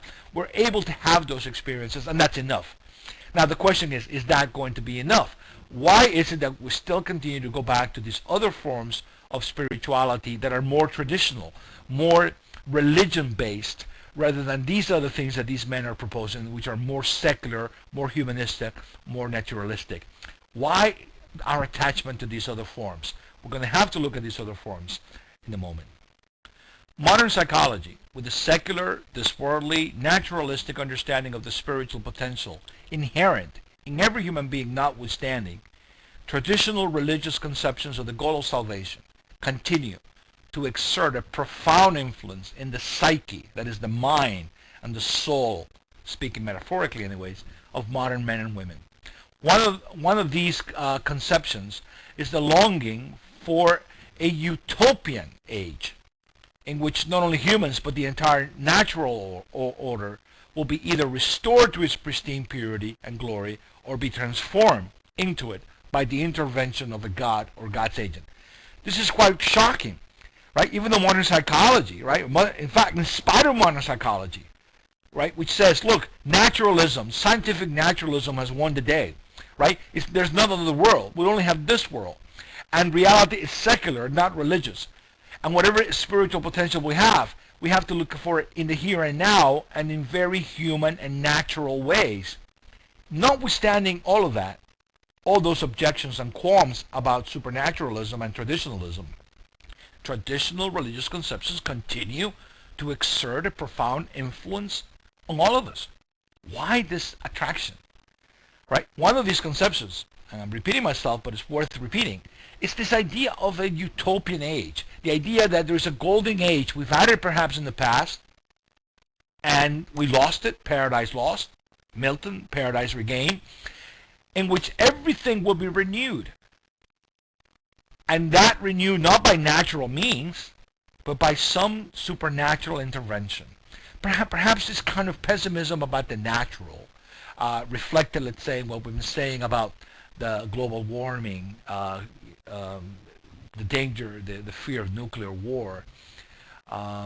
Those things perhaps are the ones that are, in a way, putting us in a mode, in a way of thinking that says to us, look, Maslow, Russell, look, we're not going to put up with your pessimism, Russell, and we're not going to put up with your naturalism. There's got to be somebody who's going to help us, because there's got to be some hope out there for being saved and being transformed, because the way, if it's up to us, we're just simply not going to do it. So either you become totally despondent, pessimistic like Russell, and say eventually we're all going to be crushed, or you say, if we're not going to be able to do it, somebody else is going to help us. And again, that probably does not explain, but at least accounts to some extent for why traditional religious forms of salvation, understandings of salvation, continue to have so much pull, so much weight on us today. One of those conceptions that does not leave us is the idea of Israel Messianic age. Even though this is a very narrow idea in the sense of only applies to Israel, because Christians have adopted it, it has become almost a worldwide conception, all right, a worldwide phenomenon. More books are written in the United States about this Messianic age than I think anywhere else in the world. Millions are being made by publishing these types of books. Why? Because people are saying, according to these books, and people believe it, where salvation is not realizable through human self-effort. And many thinkers, from Ezekiel, Isaiah, to modern times, like Nikorov Berdyaev, do expect a scatological, literally the last things, a scatological transformation of humanity and the world. In other words, we look at the message of the Old Testament, we look at the message of redemption through a Messianic age, and even though it may sound strange to modern ears, we are attracted to it. We think, wait a minute, maybe this is the way to go. And people continue to go back to these texts, people continue to go back to these traditions, regardless of their own naturalistic, secular, this worldly inclinations, regardless.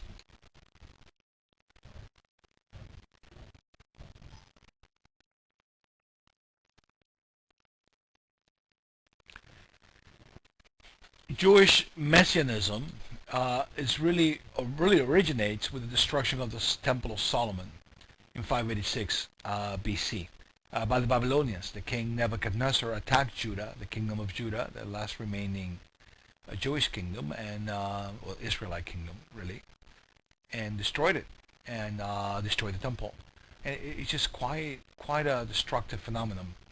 And so this idea that the question was, where is salvation? And if there is salvation, it has to be beyond history. So Jewish messianism and this utopianism really arises from the despair, right, that the Israelites, the Jews, experienced with the destruction of their nation and their temple and the elimination of their king, David and Solomon. They thought these things were indestructible. They thought the historical process was being transformed into the kingdom of God through their actions. And instead, history proved to be essentially a red herring. And they despaired. They were crushed by the exile. So, because they were crushed out of the ashes of this great tragedy, emerged this radically otherworldly, ahistorical, that is non-historical, because salvation now is not part of history, it's beyond history. This ahistorical conception of the salvific prophets that led to the formation of a body of literature called, or known as, apocalyptic. Apocalyptic is from the Greek apokalypses, which means to reveal, to disclose, when you to unconceal, right? And this kind of literature really emerges after the exile, and it is characterized by a richly symbolic language that draws on mythical motifs, dragons, beasts, cataclysmic events on a cosmic scale, and to represent the final conflict between good and evil, to be followed then by that glorious messianic age ruled by a righteous and good king. Those of you, and I think most of you probably have, seen the movie Lord of the Rings. And there you have, essentially, if you've seen the three movies, the movie, by the way, was written by this gentleman Tolkien, J.R. Tolkien, and he was a Christian. In fact, he led C.S. Lewis, another great storyteller, right, the author of the Chronicles of Narnia, that have also been made into movies. Lewis was an atheist and converted to Christianity. So Tolkien and Lewis were part of this group of Christians who were using fiction, science fiction, to write about Christianity and tell the Christian story. So Lord of the Rings, if you look at it, is really the struggle between good and evil, and then the return of the king. Who is the king? The king is essentially a messianic figure who comes to restore the world to purity and to glory and to peace and harmony, right? Harmony between the humans and the non-humans. The whole universe now is restored. Light and goodness returns to the world that was in darkness, controlled by the forces of darkness. So this idea of darkness versus light, a final struggle, an Armageddon, a cosmic struggle between good and evil, light and darkness, that you see in Lord of the Rings. Lord of the Rings is clearly drawing on Christian and Jewish apocalyptic. You find the same phenomenon in the Christian book of Revelation, which is quite parasitic or dependent on Jewish apocalyptic, particularly the book of Daniel. So there on the right, I couldn't help but couldn't resist to a little picture. Actually, it's from a video game, I've been told, which is, I think, a fine example, right, of what Lord of the Rings is about, with the dragons and the great fights. Remember in the third movie, this huge fight with dragons and gigantic monsters, and finally evil is vanquished and the ring is destroyed and goodness reigns and light returns. So Lord of the Rings is quite a modern retelling of the apocalyptic conflict with all the characters, right? The dragons, the Messiah, the light, the darkness, and then finally the Messianic age. I hope you go back and see the movie again, because essentially that is what draws us, right, to these symbols. These symbols are deeply embedded in our psyche, and it's hard to get rid of them. I mean, Maslow and Fromm and these other psychoanalysts thought, my God, we've grown. I mean, we've gotten rid of these notions. Why can't we let them go? Well, maybe because they're so deeply ingrained in our psyche that we simply can't let them go. And frankly, also because to let them go would mean leaving us with what? With Russell? With this cosmic pessimism of Bertrand Russell? I mean, is that what we want? Go back and read the quotations in the book From a Free Man's Worship. It's quite depressing. So maybe we are in the grip of an illusion. Maybe the Buddhists are the Buddhist message is the medicine we all need, so we can let go of these projections and these things that we cling to. So the Buddhists perhaps are going to have the last laugh in all of this.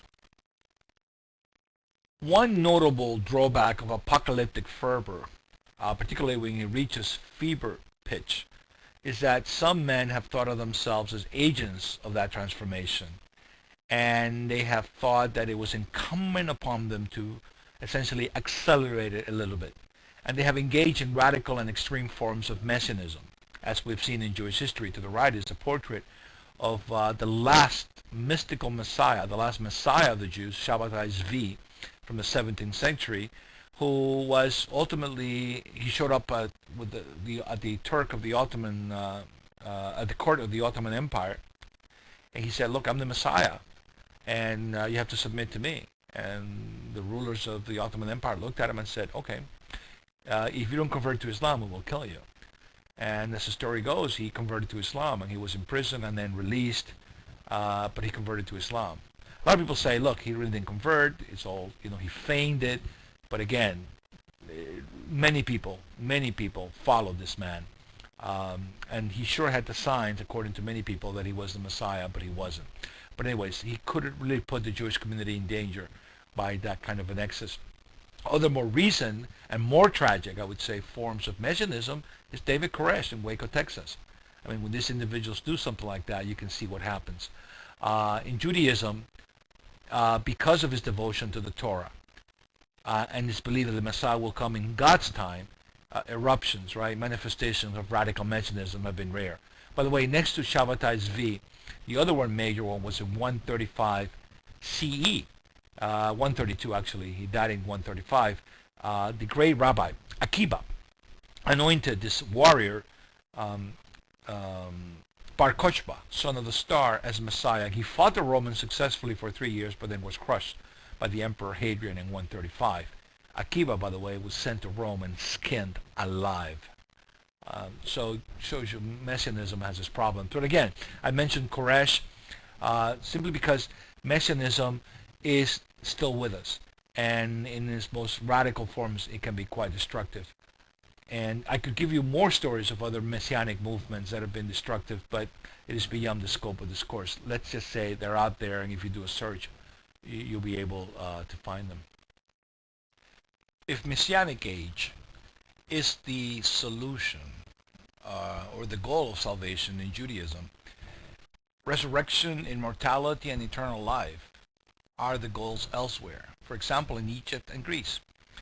It's quite remarkable. We don't look at Egypt and Greece anymore as viable options for modernity, right, for modern men and women, but there's no question that they do offer understandings of salvation that, from the point of view of the history of religions, are quite comprehensive, quite elaborate.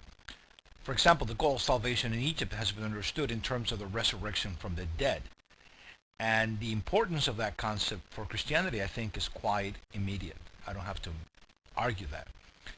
And Osiris, for instance, the god of the resurrection and the afterlife, guarantees a person, provided he or she has been weighed in the scales of justice and found worthy, a share of eternal life, because he himself died and rose from the dead and therefore has power over death itself. So in other words, the concept of resurrection and immortality and eternal life have been options for human beings for millennia before Jesus, before Christianity, and quite apart from any other religious tradition that we normally associate with resurrection and immortality. I think it's quite remarkable that the Egyptians quite early figure out that resurrection and immortality was the way to go. And here in this frame you see below a reproduction of the Book of the Dead. I showed you one earlier that was more compressed. You only saw parts of that frame, but you see the god Horus, the falcon god, who is essentially the son, a representative of Osiris, because he's the son of Osiris and Isis, being there as a witness to make sure that he can write your name on the Book of Life if you're worthy to enter into the Book of Life. And there are the scales of justice, and you're being weighed, the soul in the jar is being weighed to see whether their deeds are worthy of entering into the afterlife. On the right, a wonderful depiction of the god Osiris. And the legend of Osiris, it's not well known to many people, but essentially his brother Seth was envious and killed him. And his wife Isis did some magical incantation and took his dismembered body. Seth has dismembered the body of Osiris. He gathered all the remnants of the body and put him together, and then he was brought back to life. So Osiris is a dying and rising god, and again, not only the notion of resurrection of the dead, but the idea of the dying and rising God who gives you eternal life, have had a tremendous impact in the history of Christianity, and I think that's something that is quite obvious. It should be obvious to all of you students. The Egyptian and even the Greek understanding of the goal of salvation is different from Jewish messianism, although there are some striking affinities. Whether of the prophetic or apocalyptic kind, Jewish messianism has understood salvation in earthly terms, that is, an earthly messianic kingdom, the restoration of the Davidic dynasty, the rebuilding of the temple in Jerusalem, and the Messiah. But even in Christian apocalyptic, because of his dependence on Jewish models and concepts, the ultimate goal of salvation is a restored earth, and salvation is thus understood in terms of the transformation of the human and natural world, not in removal to heaven or the abode of the gods, or to Hades, let's say, comparable to Sheol in Hebrew thought, in Greek thought. Nevertheless, the Egyptians conceive of the afterlife in remarkably material and earthly terms. Witness the burial practices of the pharaohs buried with all their earthly hardware. The afterlife to the Egyptians is continuous with this life, and in some sense, although not of this world. And you see to the right two wonderful photographs of artifacts found in the tomb of Tutankhamun. And these artifacts were there because the pharaoh in his next life would have to use these tools. And later on, as the cult of Osiris spread in Egypt, more and more people wanted to have access to this kind of salvation, which is at first reserved only for the royalty. In the heroic age, around 1200 BC, had, as we learn from Homer, right, who wrote about this period in the Iliad and the Odyssey, Greece had a rather meager conception of the afterlife, that is, almost non-existent. Only heroes have a shot at immortality, but only in this life and through heroic deeds by which they will be remembered. Their only ticket to immortality. Only heroes can be immortal by being immortalized in the poems and songs of bards, poets like Homer. When they die, a dark and shadowy underworld ruled by Hades awaits them. Let me emphasize this. In Greece at this time, right, the time of that Homer writes about, the notion of immortality, it's almost non-existent. The only immortality you have is to be remembered by poets, by writers, people like Homer, who would write about the great deeds of these heroes. Achilles, right, well, even though he's angry with King Agamemnon, totally angry at him, still goes to Troy because of his vanity, because he knows by fighting Hector, right, the son of Priam, the great warrior of Troy, by only fighting and vanquishing him, will anybody give a damn about who Achilles was? But he also knows that he will die young. But it doesn't matter. Dying young and being immortal is preferable to dying old with kids and wife, grandchildren, and nobody knows who you are after a few years. That was immortality to the Greeks. And on the right, I couldn't resist but putting a photograph of that marvelous specimen of manhood, Mr. Brad Pitt, as Achilles, right? Because, as I said, he goes to Troy to die because he knows it's the only way to be immortalized. Literally, immortality through being immortalized in some sort of writing or historical narrative. Below, on the left, you see actually Achilles battling Hector. And notice how they fought. They had the shields, they had the swords, and they had the spears, but nothing else. No heavy armor or anything like that. And that is from a mixing bowl from 500, either between 500 and 480 BC, that is before the Common Era. I got right a bust of the poet Homer, who immortalized Achilles. Although the notion of immortality does not really enter Greek thought until much later, as I said earlier, immortality was something for the heroes, and not by going to live with the gods, but by simply performing some heroic deed and dying, and then going to Hades, the underworld, the shadowy world of the heroes, something comparable to the Hebrew concept of Sheol, right? It's a netherworld. It's very dark and shadowy existence, because it's not really real, but yet it's something, but it's not totally reality. That's the notion of immortality and the soul, and just simply is not part of Greek thought at this time. However, with Plato in the 6th century BC, and perhaps a little earlier with the Pythagoras, a pre-Socratic philosopher, mathematician, for whom reality, by the way, was made up of numbers. That was an ontology. They call it a Pythagorean ontology, ontology of numbers, at the very bottom of reality. Think of the matrix. What is the ontology of the matrix? It's code, zeros and ones, right? Well, the ontology of Pythagoras, at the bottom of reality, the fundamental elements of all the real are numbers. So with Plato in the 6th century BC, and perhaps Pythagoras a little before, and later with the rise of the mystery religions in the Hellenistic age, sometime between the death of Alexander in 323 and the conquest of essentially the known world by the Romans in 63, things changed dramatically. Plato was led to reject the scientific naturalism then dominant in the 6th and 5th centuries BC, and I should add dominant today, right? That same naturalism, the same scientific naturalism that Plato rejected is dominant today. I mean, we saw it in Bertrand Russell. Bertrand Russell would have been right at home with the pre-Socratic philosophers right before Plato. That's why it's called pre-Socratic. Socrates was the teacher of Plato. So Russell really thought exactly like them, and many modern thinkers are pretty much in the grip of that same naturalism. But unable to account for normative ethical judgments, truth, and knowledge, and mathematics on the basis of sense experience and naturalism, Plato was led to argue for the existence of an immortal soul and for a conception of knowledge as a recollecting, remembering, of innate or pre-existing knowledge with which the soul is endowed prior to its birth in a human body that is encased in matter. So it's quite remarkable how Plato, right, who knows about naturalistic thinking, right, who knows about humanism, who knows about the primacy of sense experience, the primacy of matter, comes to the conclusion that none of these things can account for our ability to distinguish between right and wrong, our ability to know objects, even to discern objects. People say, well, no, you can get counting from sense experience. Look, I see one apple. That's how we get the concept of one.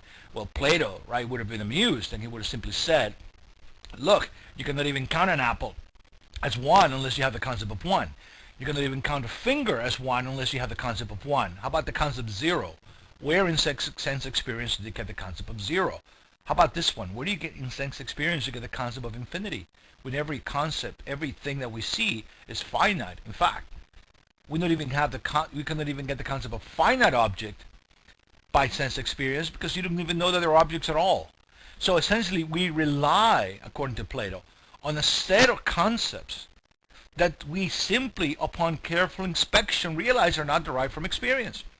So he said, where is this knowledge from? Where are these concepts from? Where are they lodged? And his conclusion, his philosophical argument, is that these concepts can only be accounted for on the basis of an immortal soul that predates and is independent of our body. By the way, let me remind you that today, somebody as naturalistic minded as Noam Chomsky, professor of linguistics at MIT, wrote a book in 1966 called Cartesian Linguistics, in which he postulates the some sort of grammar, depth grammar, because he cannot explain for language learning on the basis of, let's say, behaviorism. We simply don't get it language by induction, by looking at examples. We seem to be armed, right, with a structure, a deep structure in our reason that allows us to grasp at once, right, just by looking at a few examples, grammatical structures that on any other account would just be impossible for us to obtain.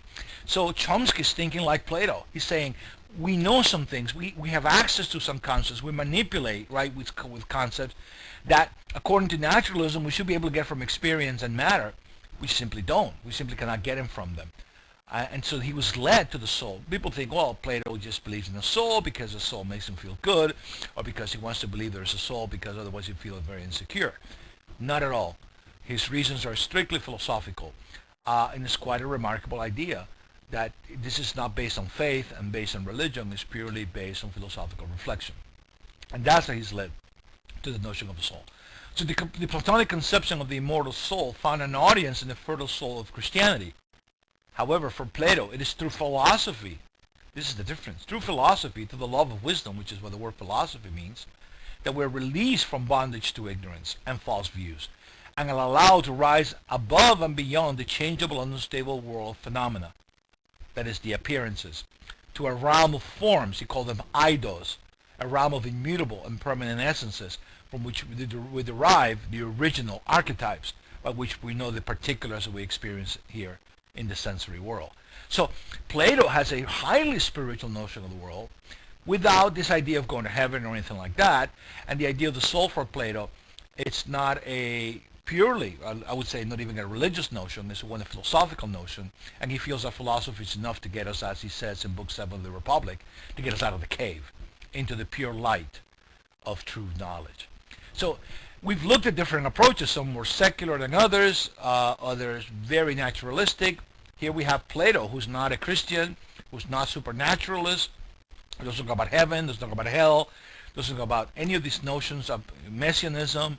And yet, look, he has a deeply spiritual concept of the soul and the world without being necessarily having a religious worldview. By the way, his teacher Socrates, from whom Plato claims to have derived most of his ideas in the dialogues of Plato, was condemned to death for being an atheist. Although it's very hard to pin atheism on Socrates. But you can see why. I mean, if there's no concept of God that has any meaningful plays any meaningful role in their thought, then you would think something is odd here. I should add as a footnote, and I know I've prolonged the lecture quite a bit, and I know you're not very happy, but look, it's the last part of the course, and you'll be happy to know I'm coming almost to the conclusion of this lecture. That has gone on ad infinitum, right? And some of you probably think ad nauseum, and you're now laughing a little bit. Is that Plato thought that the ethics is what drove him to a lot of this. He simply thought that right and wrong was so important, justice was so important, and if naturalism is right, then it's the law of the jungle that is right. And the law of the jungle simply was something not acceptable to Plato. However, many people today believe that perhaps that's all we have. And if that is the case, then perhaps Russell's pessimism is quite justified. If it cannot be said that Plato had a religious worldview in mind when he talked about the soul and the imprisoning, even he spoke about the soul in some sense being imprisoned in a material body that was not only corruptible, was in some sense less than the soul, much less than the soul, quite inferior to the soul. There's no question that his metaphysics gave a lot of support to the Christian dualism of mind and body. And some of his ideas, along with the speculations of Pythagoras, the mathematician philosopher whom I mentioned in my last comments, their comments about the soul and matter and the relationship, right? The difficult relationship between soul and matter, which is not friendly, it's not a harmonious relationship, but one sort of imprisonment, of encasing a spiritual, a non-immaterial soul that is not really part of matter and seeks to escape it. That kind of speculation, both from Pythagoras and from Plato, gave rise to Orphic mysteries that became the prototype of what later are called the mystery religions. These mystery religions really proliferated in the Hellenistic period, and particularly were dominant during the Roman Empire, only to disappear with the triumph of Christianity. Christianity, essentially, you can argue, it's a type of the mystery religions, but the most successful type insofar as it totally destroyed, vanquished the other competing religions, mystery religions that abounded during in the Roman Empire. All these religions, including Christianity, I should add, were offering liberation of the soul from its material prison. That was their message of salvation. Liberation of the soul from material prisons. And they introduced the devotees, the members of these cults, into secret rituals and practices and sacraments. One in particular was eating of the flesh of the god. Mithraism, very popular in the Roman Empire, particularly among Roman soldiers, had to do with this Persian deity. You see him on the left there sacrificing a bull. It was an animal sacrifice. There was a shedding of blood. There was a communal meal. All these mystery religions share some of these rituals in common, practices in common, that made them look, not that they were not not that they were indistinguishable, but they made them look quite similar. They had their own mythology, their own central myths of the dying and rising god. In the case of Isis and Osiris, Demeter. And the goddess Demeter in the Eleusinian mysteries, it was about her daughter going down into hell, into Hades, to be kidnapped by Hades, and then finally released. And that's when you get the winters when she's in Hades, and the springs and the summers when she's back with the goddesses in Mount Olympus, particularly with her mother, the earth goddess Demeter. She was central to the Eleusinian mysteries. Mithra, I already alluded to, the slaying of the bull, a sacrament. All of them involve some sort of esoteric, hidden teachings, but all of them offer some communal meals, sacramental meal, the way Christianity develops. Dionysius or Bacchus, another one of these mystery religions, again, all in essence offering liberation of the soul from its material prisons. It must be said that Hebrew thought, that is, Hebrew thought in the historical period of Israel, let's say between Moses and Malachi in your Bible, Genesis to Revelation, that period before the exile, really did not appeal to the notion of heaven or hell or Satan or resurrection of the dead. Hebrew thought doesn't know those notions. But in the what's called the intertestamental period between the Old Testament and the New Testament, when Israel goes into exile, conquered by the Babylonians, then subsequently conquered by the Persians, who conquered the Babylonians. That's when Judaism began to absorb into its fabric concepts that were not really indigenous to Israelite Hebrew thought, particularly the concept of resurrection of the dead, the concept of Satan, the concept of the afterlife, the concept of hellfire, the concept of resurrection, the concept of life after death, immortality. Those notions that are not part and parcel of Hebrew thought, strictly speaking, do become now part of Jewish thought in the late Hellenistic, early Christian period. And so, world born to a world dominated by Platonic dualism, the mysteries, and since the Persian conquest of Judea, the Persian dualism of the Persians. I mean, the Persians and the Babylonians are the ones that specialize in demons, in angels, in a very highly developed demonology. The Persians, the Zoroastrian religion of the prophet Zoroaster, 6th century prophet that introduced the notions of heaven and hell, final judgment, hellfire, resurrections. All those concepts are now coming to bear on Jewish thought at the time of the exile and during the Persian domination. And these are the concepts now that Christianity is going to assimilate as it moves into its own phase. Excuse me. Right. And at least, but at this time, although Judaism still, with all these notions that later are going to influence Christianity, remains a national religion, Christianity begins to move from the national limits, from the national confines of Judaism into the world scene. So in the period, I repeat, between the Testaments, Judaism reveals this influence of the acceptance of the concept of final resurrection. Let's see, the assimilation of concepts derived from Babylon and particularly Persia, and they assimilate concepts such as the final resurrection. And we see this in the Pharisaic movement, the Pharisees. That movement does not appear in Israelite history. It only appears in the intertestamental period, in the 4th, in the 3rd, in the 2nd century BC. So much so that by the time of Jesus, the Pharisees are a major movement along with the Sadducees and the Essenes, or the Dead Sea Scroll community. You also see the influence of Persian dualism in the references to Satan in the literature after the Babylonian exile. In the Gospels, we find Jesus disputing with other Jews about the resurrection, about heaven and hellfire, Satan, and even Hades. Even the Hellenistic concept of Hades has entered Jewish thought. And some of the actions and words of Jesus, including his promise of eternal life in the afterlife, are strongly reminiscing of the message of the mystery religions themselves. Apocalyptic language permeates the message of Jesus with the apparent promise in Matthew. You can look at the text. That the apocalyptic Son of Man, a concept drawn from the book of Daniel, would appear in the clouds of heaven to mete out judgment and bring about the kingdom of God. Is it of God or of David? It's not very clear.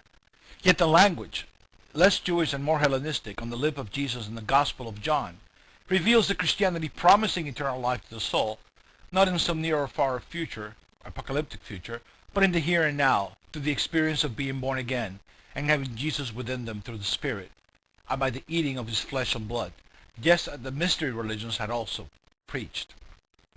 In the Apostle Paul, the movement of Christianity from its Jewish mooring to a non-Jewish universal message of salvation of the soul through communion with the Spirit and flesh and blood of a dying and rising God is complete. That was a long sentence. Let me read it again so you grasp it. In the Paul, the movement of Christianity from its Jewish base to a non-Jewish universal message of salvation, right, of the soul through communion with the Spirit and the flesh and blood of a dying and rising Savior God, namely Jesus, is now complete. It is a thought of Paul, and in particular his teaching about justification by grace through faith. How we've come full circle. Remember Luther when we started this lecture? In Ephesians 2:8 and 9, that will exert an enormous influence on, guess who? Martin Luther, and all Christianity for that matter. The only remnants of Jewish influence at the end of the 1st century, other than in terminology, which Christians had emptied of Jewish content, is the book of Revelation. Let me stress this. You have apocalypticism in Judaism, you have messianic kingdom, you have messianic hope. Christianity is bifurcated, it's torn, it doesn't know which way to go. It wants to go Jewish or it wants to go Hellenistic and universal.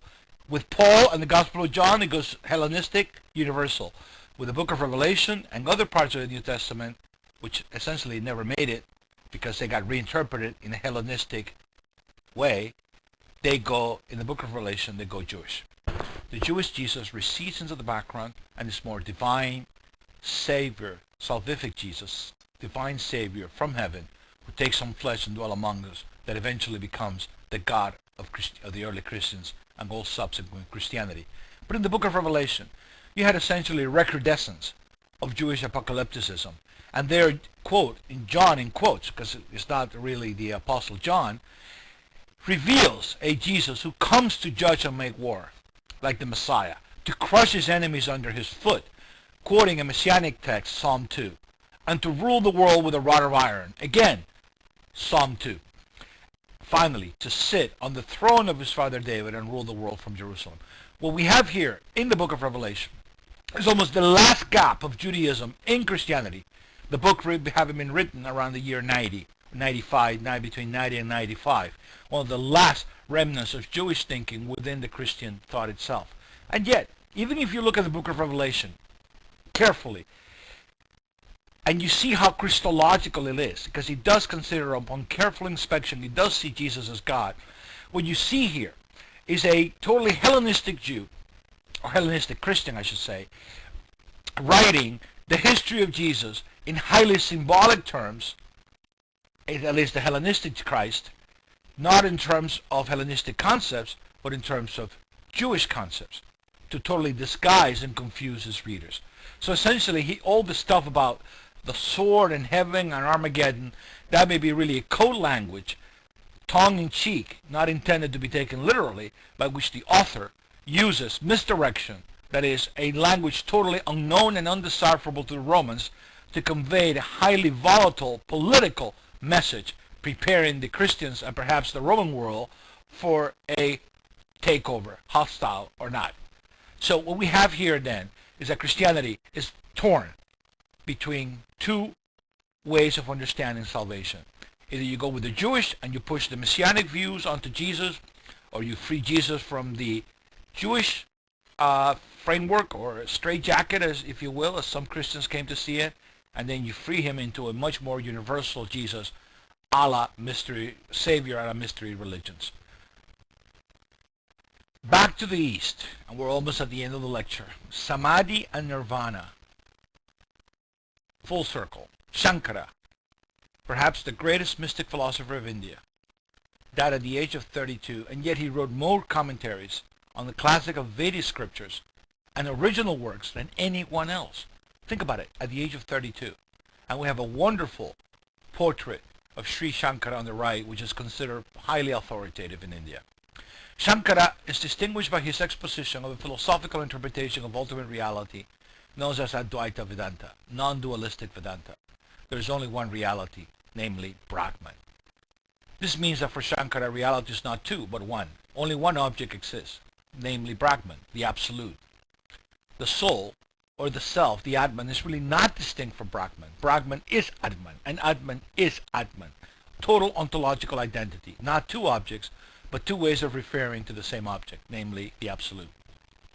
The difference that we seem to experience between us and God, and us and the rest of the objects we encounter for that matter, is due to avidya, to ignorance. Only when we have the right type of knowledge, jnana, as we saw when we talked about the three paths of salvation in the Bhagavad Gita, are we able to attain to samadhi, that mystical state of realizing our identity when all distinctions disappear, where there is no I or you or it, but Brahman is all in all. As the Upanishads say, Tattvamasi, that is Brahman, you, the self, are. Shankara offers a view of salvation through samadhi and through realizing one's identity with Brahman that flies in the shape, let's say, of Bhakti mysticism, or of Christianity, or of Buddhism. It's quite a novel achievement, quite a unique achievement in the history of religions. And the influence of Shankara on the educated classes of India is absolutely indescribable. Shankara is the preeminent theologian philosopher of India. There's only one guy who competes with him in India. His name is Ramanuja, an 11th century theologian, mystic, who defended Bhakti Vedanta, that is the worship of God. Because for him, that is for Ramanuja, if we are God, then the concept of worship and love of God doesn't make any sense. And according to Ramanuja, the Bhagavad Gita, the path of bhakti, teaches precisely that, the love of a God with whom you come united, but who you are not, and the ultimate ontological sense. But again, Ramanuja and Samadhi offer an alternative, that perhaps for people who are tired of the gods or who cannot do with gods, but who seek some sort of spirituality at the deepest recesses of yourselves, then perhaps Shankara's Advaita Vedanta will continue to provide an alternative. In this part of the lecture, I will talk about nirvana, but I also get a chance to tie a few loose ends. One in particular, I spoke about Buddhism, and the concept of nirvana is an exclusively, I would say, Buddhist concept, although, by the way, it does appear in the Bhagavad Gita in terms of leaving, interpreted as meaning leaving samsara and becoming one with Brahman. But that's only the linguistic use of nirvana. It's a good Sanskrit word that means extinction of what? This life. But in Buddhism, nirvana obviously means extinction of this life and any life. There's no place that we go to. We're not saved. We're not become to go into heaven or to become God or to be with God. Nirvana means extinction, period. Everything ends. It's the cessation of all conscious existence. Because in the end, there's really no self. The self is an illusion. The self ends. And all is emptiness. Now, I spoke about Theravada Buddhism. I spoke about Mahayana Buddhism. We've seen it in this lecture, and we say, is this Buddhism? Is Mahayana Buddhism with all this stuff about Pure Land and paradises? What about Nirvana? Do they have Nirvana as well? Here's a shocking thing about Nirvana in Buddhism. It's very clear what Nirvana means in Theravada Buddhism, because there's no afterlife. There's no God. There's no self. There's nothing to go to. It's a form of nihilism. And it was as nihilism that many interpreters of Buddhism saw it when they first encountered it. But in Mahayana Buddhism, it is Buddhism too, and Nirvana is also central to Mahayana, as are the Four Noble Truths. So what gives?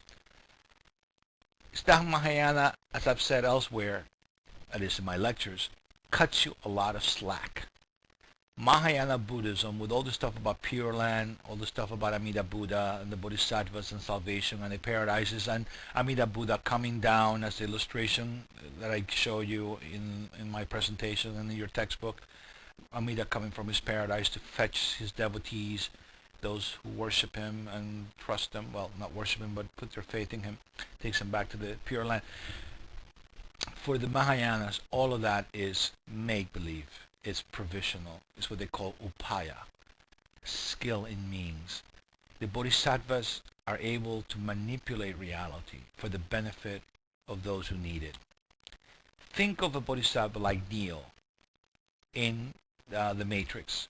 He's able to, manipulating a reality that is not real. He's able to alter it. He's able to create a construct within which people can flourish and people can grow. But in the end, the construct is not real. And the person that appears to them as Neo does not really exist in the Matrix, because the Matrix is what? All illusion. But if you can manipulate illusion, then you can help people. Think of a bodhisattva not only as Neo in the Matrix, that can go in and out of the Matrix to help people, bring them out. But in the end, people have to figure out things on their own. In the end, people have to realize that there is no paradise, that there is no bodhisattva, that there is no you. Puff, nirvana, you disappear. So in the end, Theravada Buddhism and Mahayana Buddhism, even with all this stuff about Pure Land and Amida, in the end they come together. Some people need longer time to get it. Some people need other props. Some people need crutches. Some people need help. But in the end, everybody has to stand on their own 2 feet and realize that all is empty. As the Mahayanas say, everything is sunyata. Everything is empty of self, empty of content, which really corresponds to the Theravada notion of anatta, no self. That's how Mahayana Buddhism, in spite of Pure Land, in spite of paradises, in spite of apparent saviors and gods, is really no different ontologically in the end than Theravada Buddhism. Nirvana is the goal for both types of Buddhism, regardless of their apparent differences. Now, Shankara and Theravada Buddhism share one fundamental assumption. To be saved, one does not need to go anywhere. The world does not have to be transformed. No savior is needed. Salvation, or in your view, moksha, if you're a Hindu, or nirvana, if you are a Buddhist, is not transferable. No god or man can save you. And the world reality is what it is. Appearance, illusion, suffering, dukkha, impermanence. Salvation is a matter, then, for both, of self-realization. That is, something comparable to the self-actualization of Abraham Maslow. And there's no other power outside of you that can make it happen. Furthermore, the world of appearance is what it is, and there is no point in changing it. Why do you change it? Why are you trying to change illusion? What can be accomplished by it? What needs to happen then is that we can alter our way of seeing and relating to that reality. If that which we see and experience is illusion, how can we deal with the illusion? Well, we can alter our consciousness of it. We can alter our way of seeing and relating to it, as I say in the text here, which is really illusion. After nirvana, there's no reincarnation, there's no more life. The point is not to fix this world then. The point is to exit it.